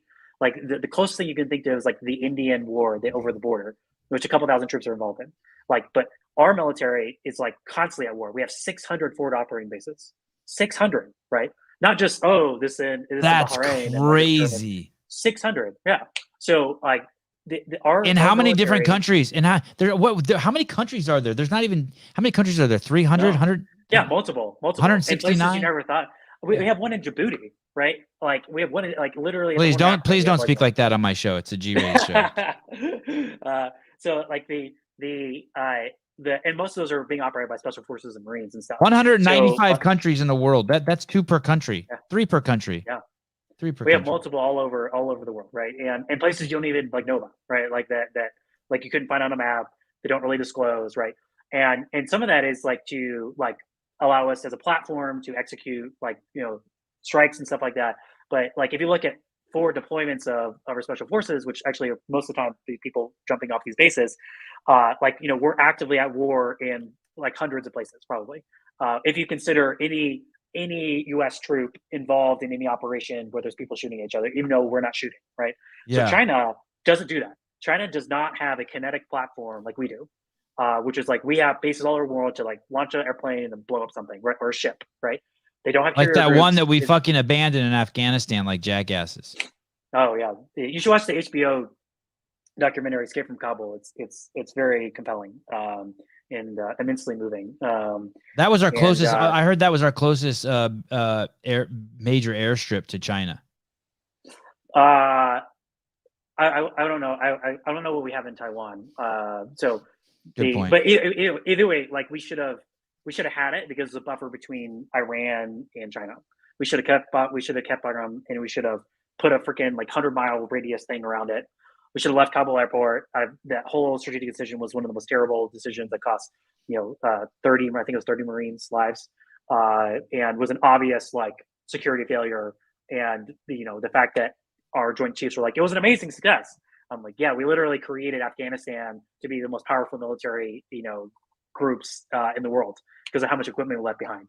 And God, to say that, you know, like, when people say that, I have trouble believing that.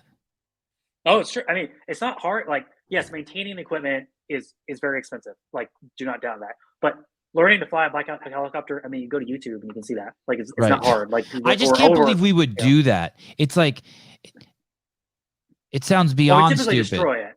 We typically destroy it, but the way in which it was done, we didn't have enough time, right? And they just sort of just left it, right? And so like, yes, the equipment that they have remaining, and even in the sense of like the HBO documentary, it's just the idea that we worked with the Taliban who killed, like there's a colonel, I believe it's a colonel or major who was being interviewed that like killed several people in his unit, and that he was in charge of the escape from Kabul, and that he was now working with the Taliban. Like he just breaks out in tears being like, is this the government? Is this my government, right? That makes a deal like this.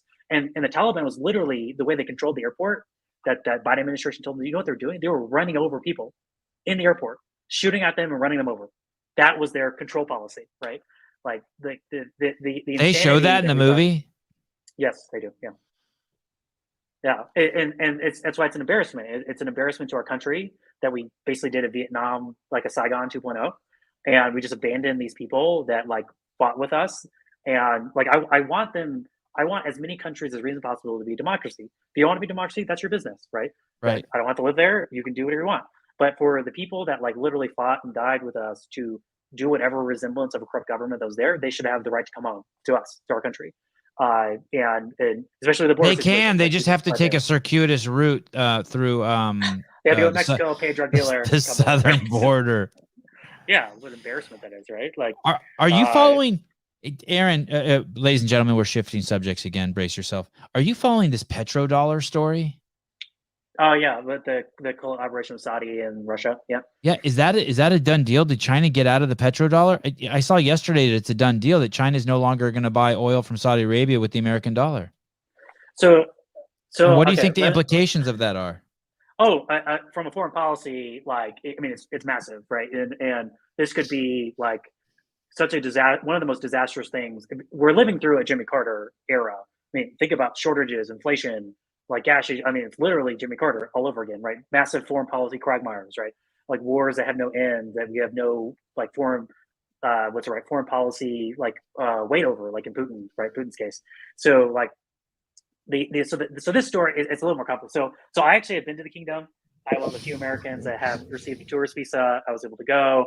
That's actually to where? Saudi Arabia? Saudi Arabia, yeah. So that's actually where I got stranded during the lockdowns. I was in Saudi Arabia when the lockdowns in America started. So that was like wild, right? And I was actually thinking, this is how, as a faithful Christian, I have idols we all struggle with. One in line's CrossFit. If I can't do CrossFit every day, I feel like I'm a fat loser. So I actually pondered staying in Saudi Arabia because the MBS, the king, or Crown Prince, said, we're not going to lock down. And I was like, oh, I can go to CrossFit. So maybe I should just stay here.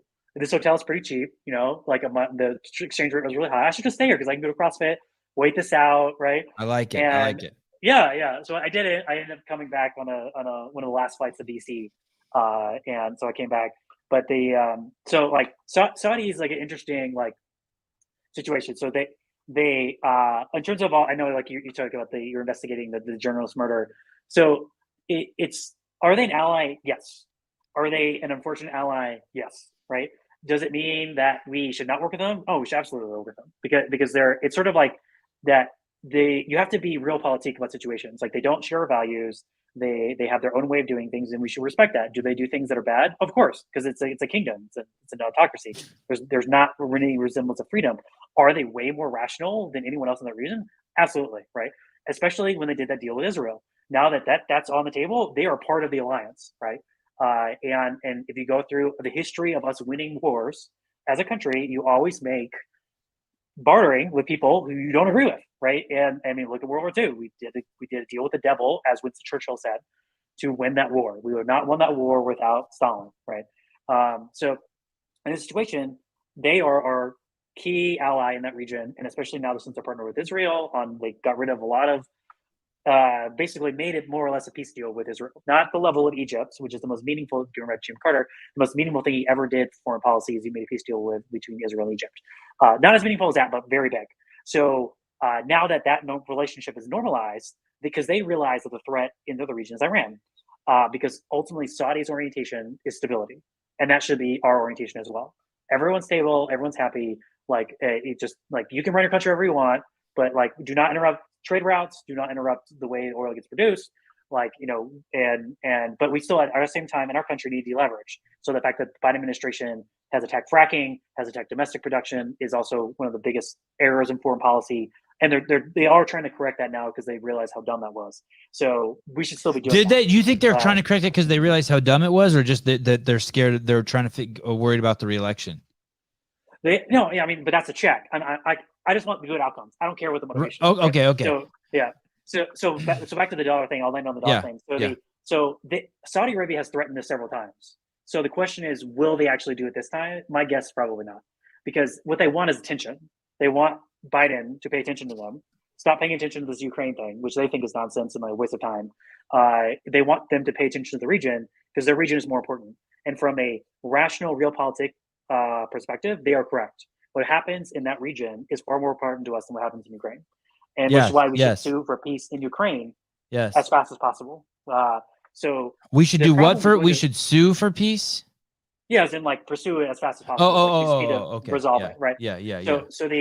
So Saudi Arabia does not want to run anything on the yuan. The yuan is unreliable. It's not used almost anywhere, and it's backed by another dictator they don't trust. Like Saudi Arabia trusts us. They don't trust China.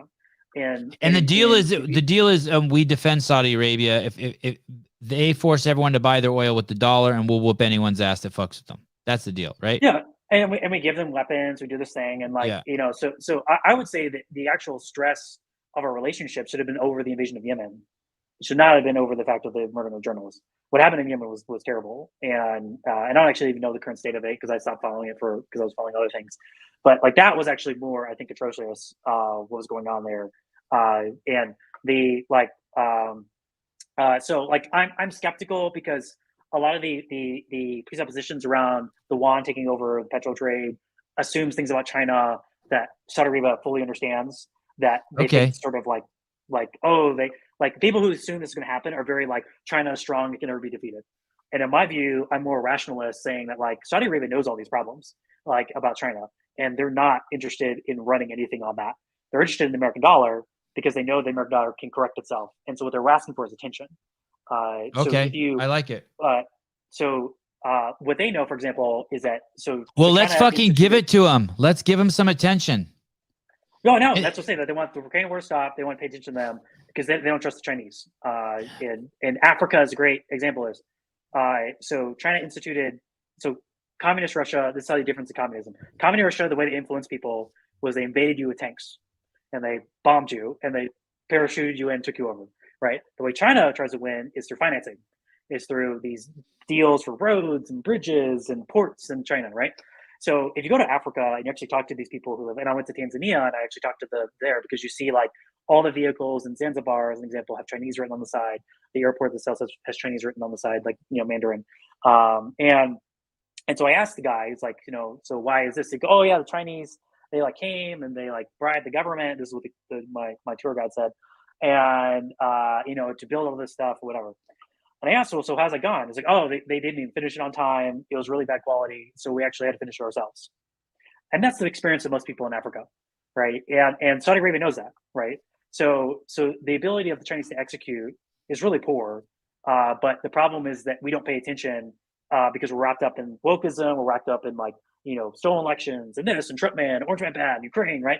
And so Saudi Arabia is like, hey, pay attention to me because I'm actually allied with you. And we have really bad stuff going on. And I made this peace deal with Israel that you wanted me to do under Trump. And now you're abandoning me, right? And so that's the motivation.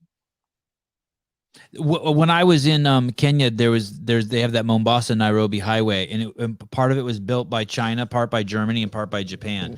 The part built by China was fucking a mess, and then the part by Germany was a little better, and then the shit the Japanese built was bomb proof. It was like beyond perfect. Do you think, Arron? What do you think is going to happen to Biden? You think he's going to make it to the end of his presidency? So I'll go on a limb and say that's a prediction. I believe he will resign. He'll resign. I do. Yeah. I think it makes because the thing with some Richard Nixon shit. You think some Richard Nixon shit's going on? The most populous president in the history of the United States, Richard Nixon. Did you see that thing Tucker did 3 days ago on Richard Nixon? Yeah. I mean, like people don't realize that. He said the CIA. He said that's the second time I've heard him say the CIA killed fucking Kennedy, basically. Yeah, he's very motivated to get that out the door, isn't he? So it's Tucker who I've met a number of times. Like you've been on that show. You've been on Tucker a number of times. No. Oh, just like I don't like going on stuff like that. So I just like go on the set and talk to him, stuff like that. Tucker, say this. Say this. He is one of the smartest people on TV. He's so fun. He's so fun to debate. He's like he lives by that slogan. Hard on ideas, easy on people. That's his life slogan. Oh, that's nice. That's nice. That's what I live by too, right? It's just fun. It's just fun to debate him. And ultimately, what his orientation is accountability. And this is why, like, when Governor Abbott went on his show, props to Governor Abbott. He was criticizing Governor Abbott about like the way he was handling the border. Abbott shows up, they have a debate, and I have respect for Abbott because that's actually what Tucker wants. He wants people to show up on the show, defend their position, and then go on their merry way, right? And so but he does way more research than I know most people on TV do. And so the fact he said that about the JFK thing, I grew up in Dallas, like I still believe in the single shooter thing. And so I'm waiting on the evidence, whatever he has and whatever he's seen. And it is weird, right? There's like, we don't want to deny the fact of like what they say is a butterfly effect, but the chaos can create a sense of design. That's true because our brains are naturally wired to design, right? So when you look at a building built by a person, design, human intervention, right? Design is human intent, will intent, right? Agency. When you look at nature, still beautiful, you can say not design, right? So in chaos, you can still like find design because our brains are programmed that way. So I want to like check everything in the sense of like whatever he has in terms of conspiracy theory, that's been around JFK to say like, yeah, there's a lot of weird stuff that happened with that assassination. Like that he just randomly dies by a mobster that like somehow knows him, but somehow not. But then was just like the explanation, the Warren Commission was like, he was just so angry. He was just so like, and you're just like, I don't know, that seems kind of weak, right? So if he has other things, like I want to see it, right? And he is 100% correct, regardless of what that evidence is. We have the right to know.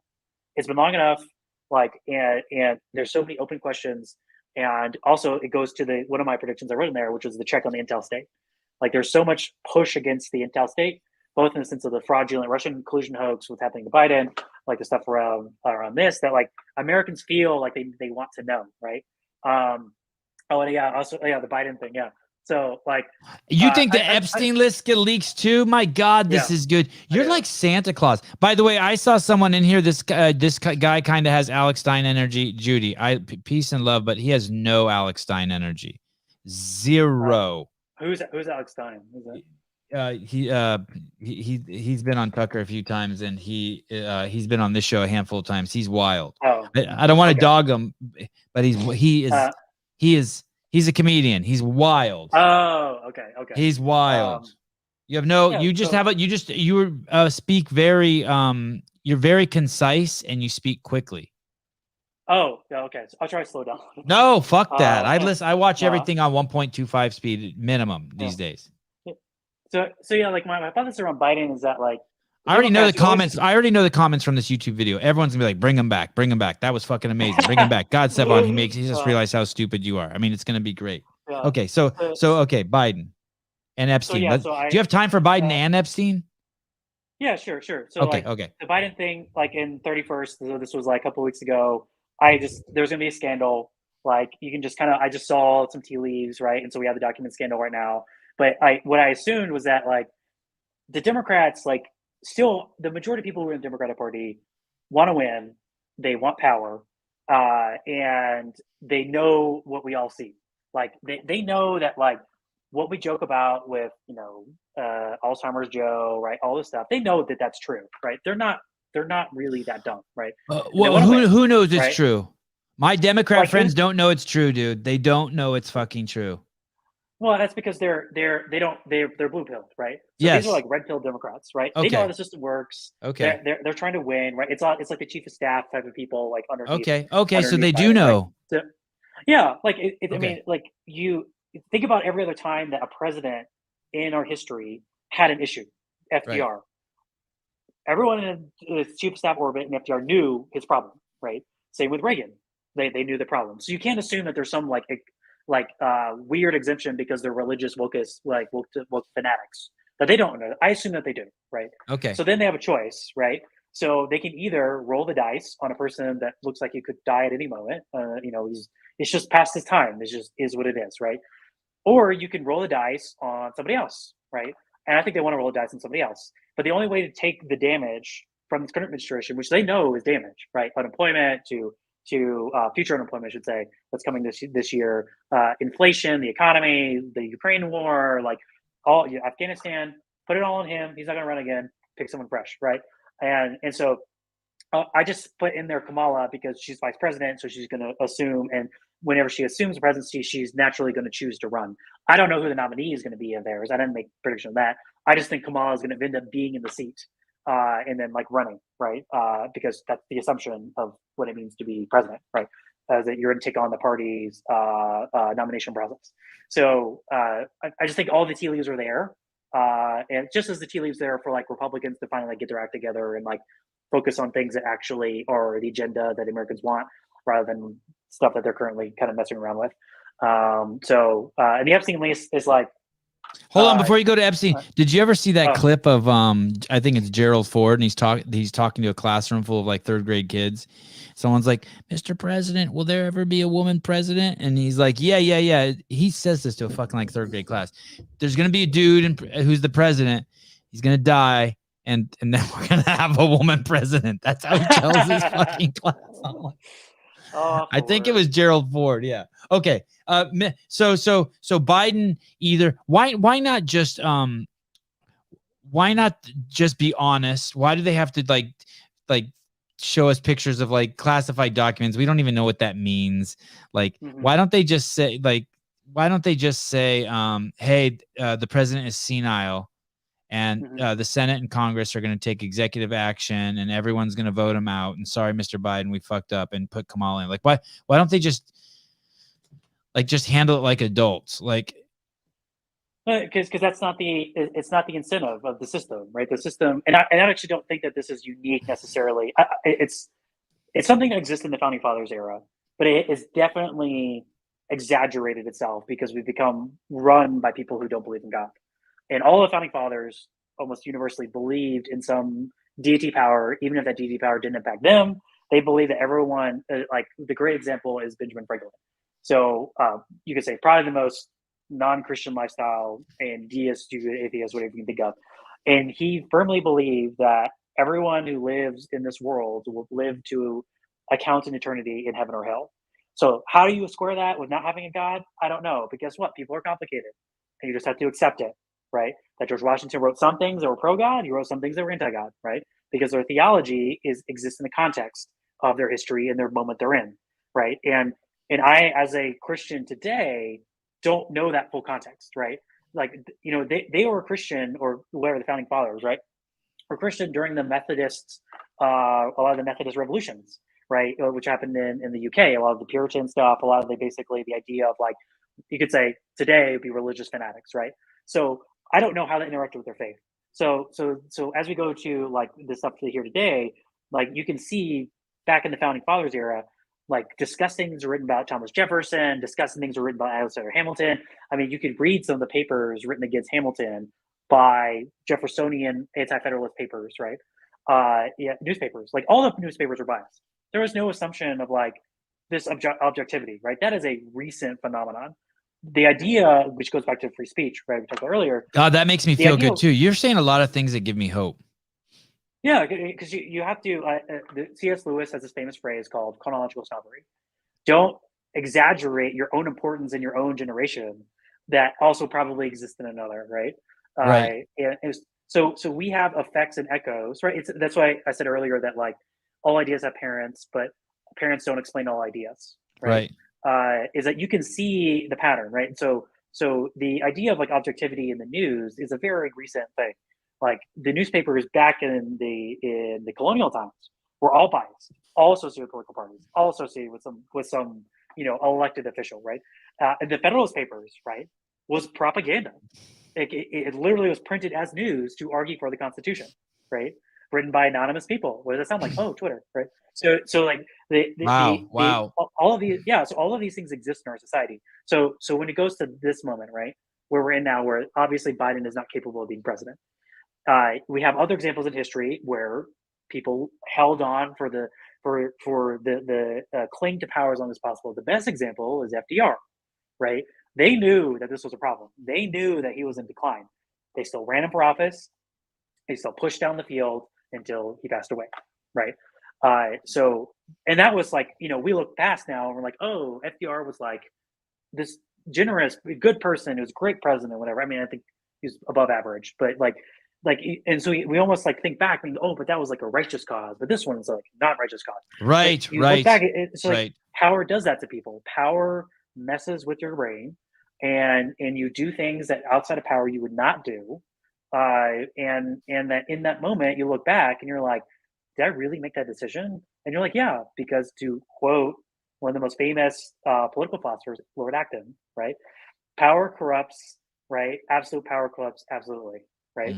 Power does something to people, like humans. And I believe it goes back to Genesis, the fall, which is fundamentally the argument of, like, man wanting to be God.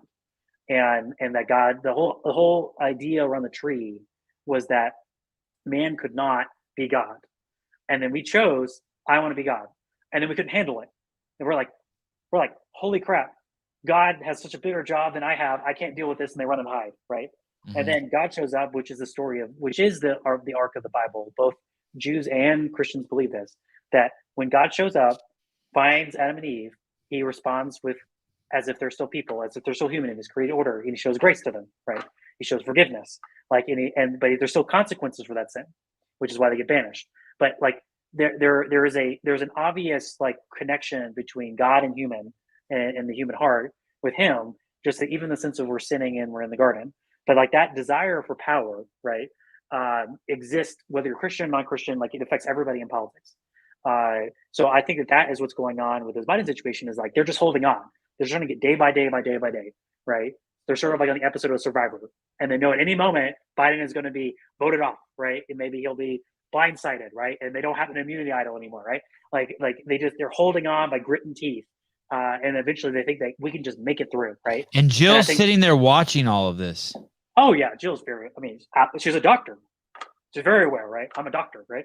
God, I just can't believe no one is stepping forward. Like if I would hope if I was in that situation, my wife would step forward and be like, "Hey guys, I'm taking him off the set." He's done.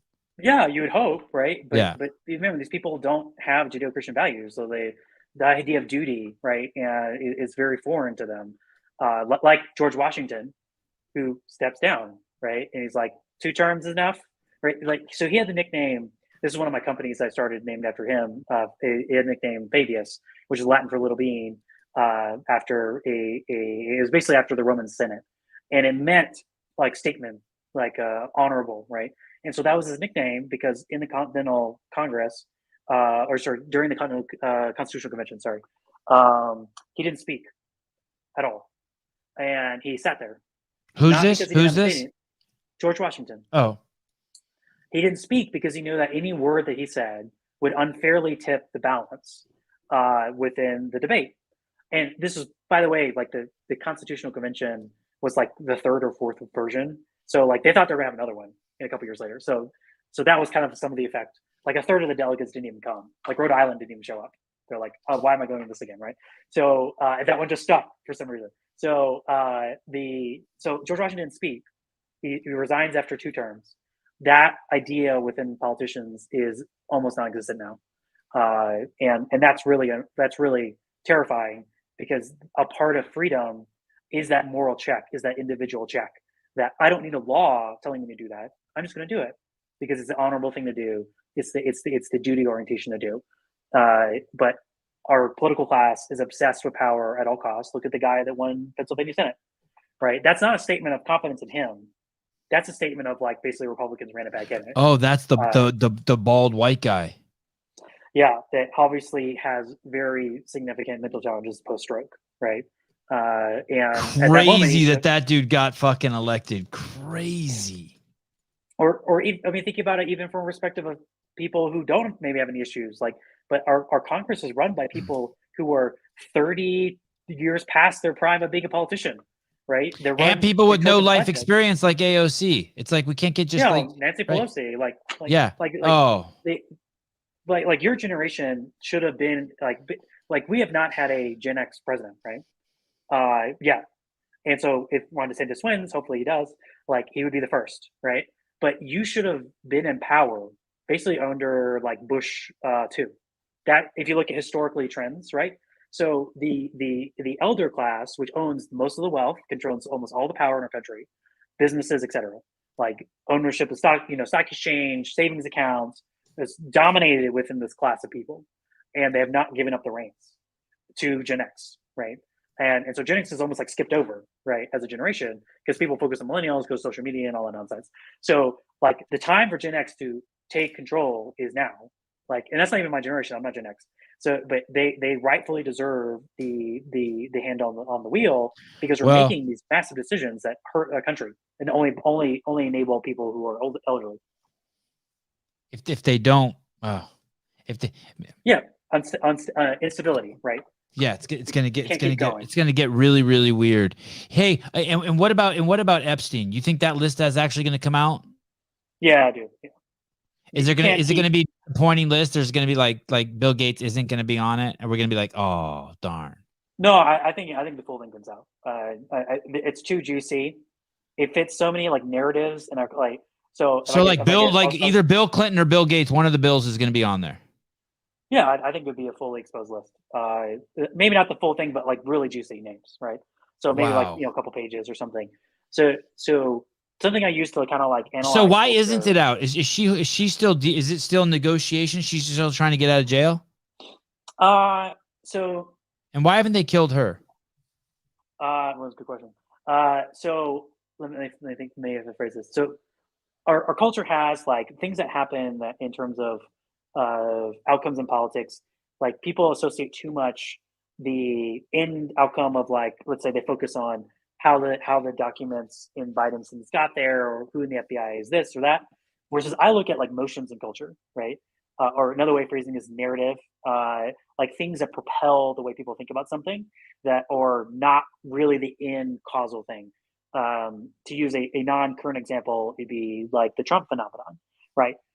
Did Trump create it, or was he at the end result of the wave, right? I believe he's the end result of the wave who wrote it, right?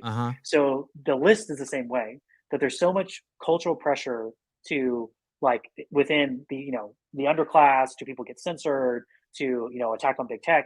All this is a reflection of class warfare, right? And so the Epstein list is the ultimate critique, like, that exists right now, that's hidden data, that's probably not that long of a list, right?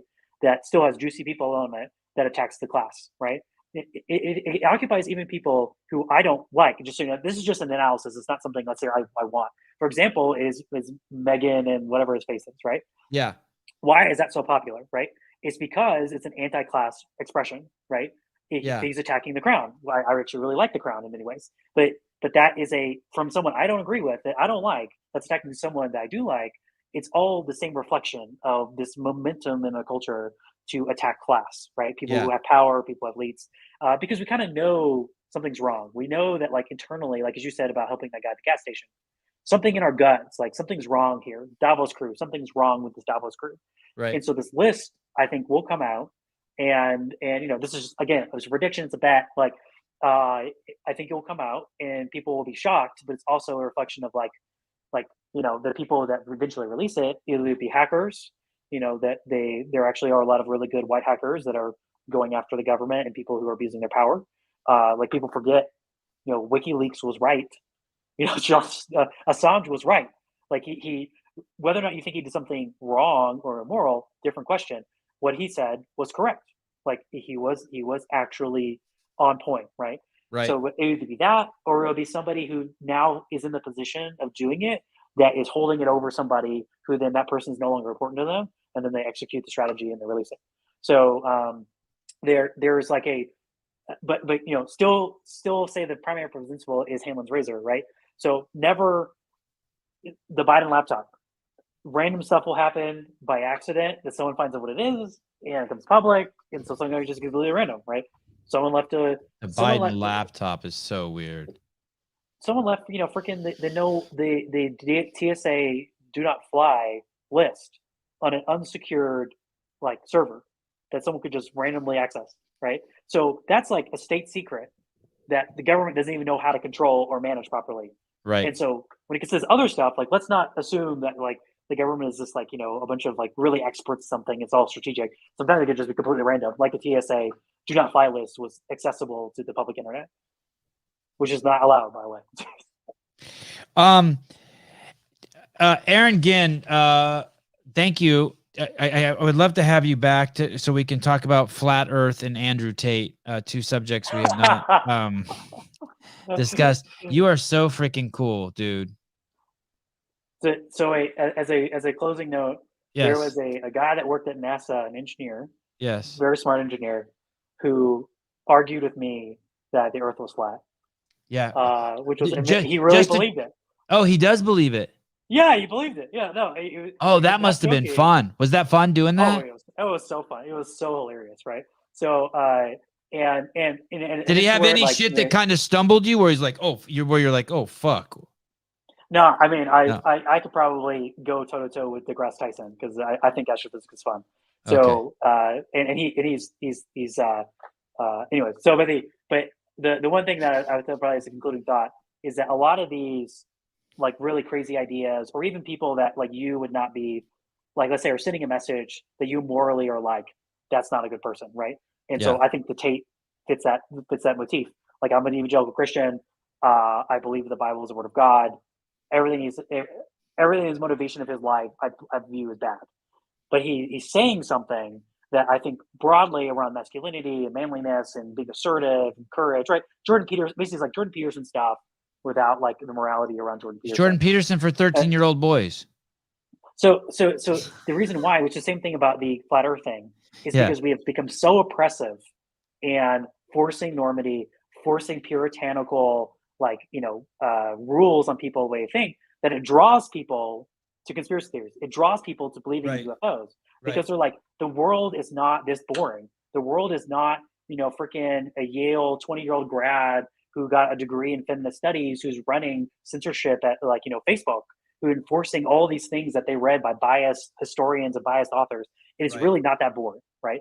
And so people are drawn to people like Tate, because it's not because I don't think they like him. It's because it's just different. Provocative, and it's just something. Yes. Yeah, it's free, right? Yeah, it's free. He kind of sets you free a little bit. Yeah, for sure. There's something bohemian about it, right? And that's what I don't want populism to run into like this, like, you know, overreaction into this like weird idolization of individualism. Rather, it's just like literally people who are on the thumb of censorship that you and I have both on the other side of. Yeah. Literally, let it go. You're not effective. You're not winning. Leave us alone. If you don't like me, turn it off. Be a freaking adult. Don't be a little child having a tantrum because someone said something that was really mean to me. Oh my gosh. It's not even about them. It's about some other people that they like take on the identity of, right, to persecute other people for. And you're like, you don't even relate to these people, right? And you're like taking on this idea of censorship and I'm just control. Like it all goes to there's like this battle. Oh yeah, I think that's my Twitter account. AARONGINN. 2 A's, 1 R, ONGINN. Or as Key and Peele would say, Aaron. Hey,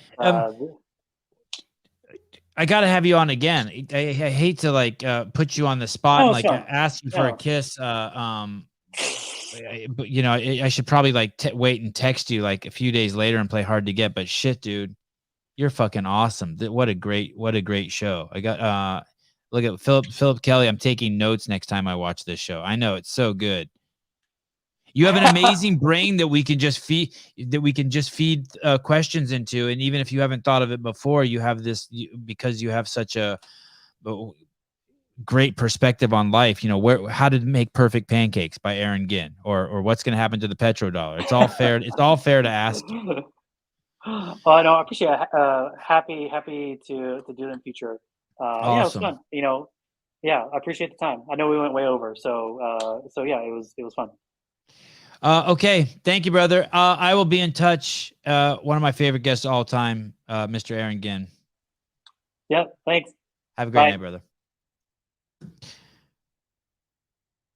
Wow. I had so this guy, Arron Ginn, Ginn, God damn, I just screwed. I had it all right the whole time. This guy, Arron Ginn, like the alcohol. About a day ago, he texted me with some like ideas for topics or something. I can't remember if I asked him or not. And one of them he said was, and I wasn't sure what we were going to talk about. I was more interested in like his history and growing up and how he became. We didn't even get into him. He's quite the tech guy. He knows everyone in that industry. I mean, like you heard him kind of drop on there that he's been on the set of Tucker Carlson and chewed the fat with Tucker.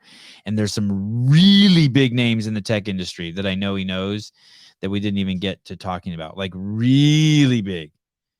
And anyway, but before he came on, he sent me a link to that Twitter post he made about predictions he's making for the future. And when he sent me that, at that point, I knew that this was going to be a great show. Sevan, you're starting to say that every guest is your favorite guest. Who else did I say that about? Who else? Tell me. Who else? Tell me. Well, fuck. Hey, and you know what? I'm okay with it. I used to say to my friends at school, I'd be at UCSB, and I'd be like, dude, that's the hottest chick on campus right there. And they'd be like, Sevan, you said that about 10 other chicks in the last month. I go, I know. There's like 100 of them. There's like 100. Yeah. Philip Kelly, one of my favorite guests of all time. Yeah. Rich. Oh, yeah. Rich is one of my favorite guests of all time. That's true. Dude, how could you not think that this guy was awesome? This is my favorite of all the episodes I've watched. Yeah, Thomas, it was good. Oh, look at you, young Republican. Look at you with your little tie. Crazy. That was so fun. I was having fun trying to keep up. Oh, Tommy McGee. Yeah. I do like Tommy. Rich moves the needle. These are all. Yeah, you're right. Awesome show. Yeah, this was great.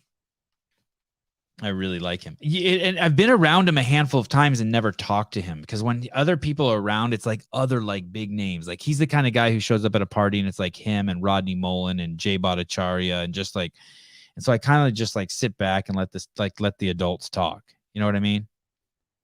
And it was cool getting them to my self and figuring out some stuff. I was able to squeeze in the word labia into that podcast, and the penis cresting the labia. I enjoyed saying that. All right. I do not know what's happening tomorrow morning. I do not know what time tomorrow is a travel day for me, and I'm going to try to do a podcast very early tomorrow morning. Will Witt was going to come on the podcast. Hey, dude, that guy, I think maybe Rodney would come on. Oh yeah, Daniel Brandon's one of my favorite for sure.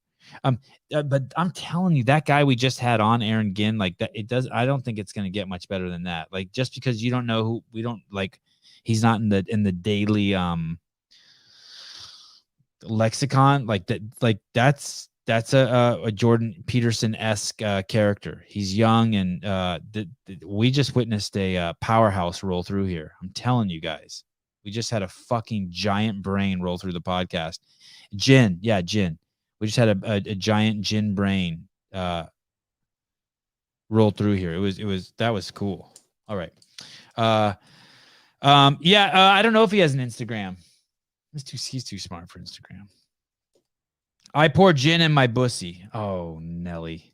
Okay, guys. Time to pee, time to pack, and hopefully I'll see you guys tomorrow. I have a feeling I am going to go live tomorrow, but I'm going to start an hour earlier than normal. So I'll be getting up at 5 a.m. tomorrow, and we'll be going live at 6 a.m. Pacific Standard Time.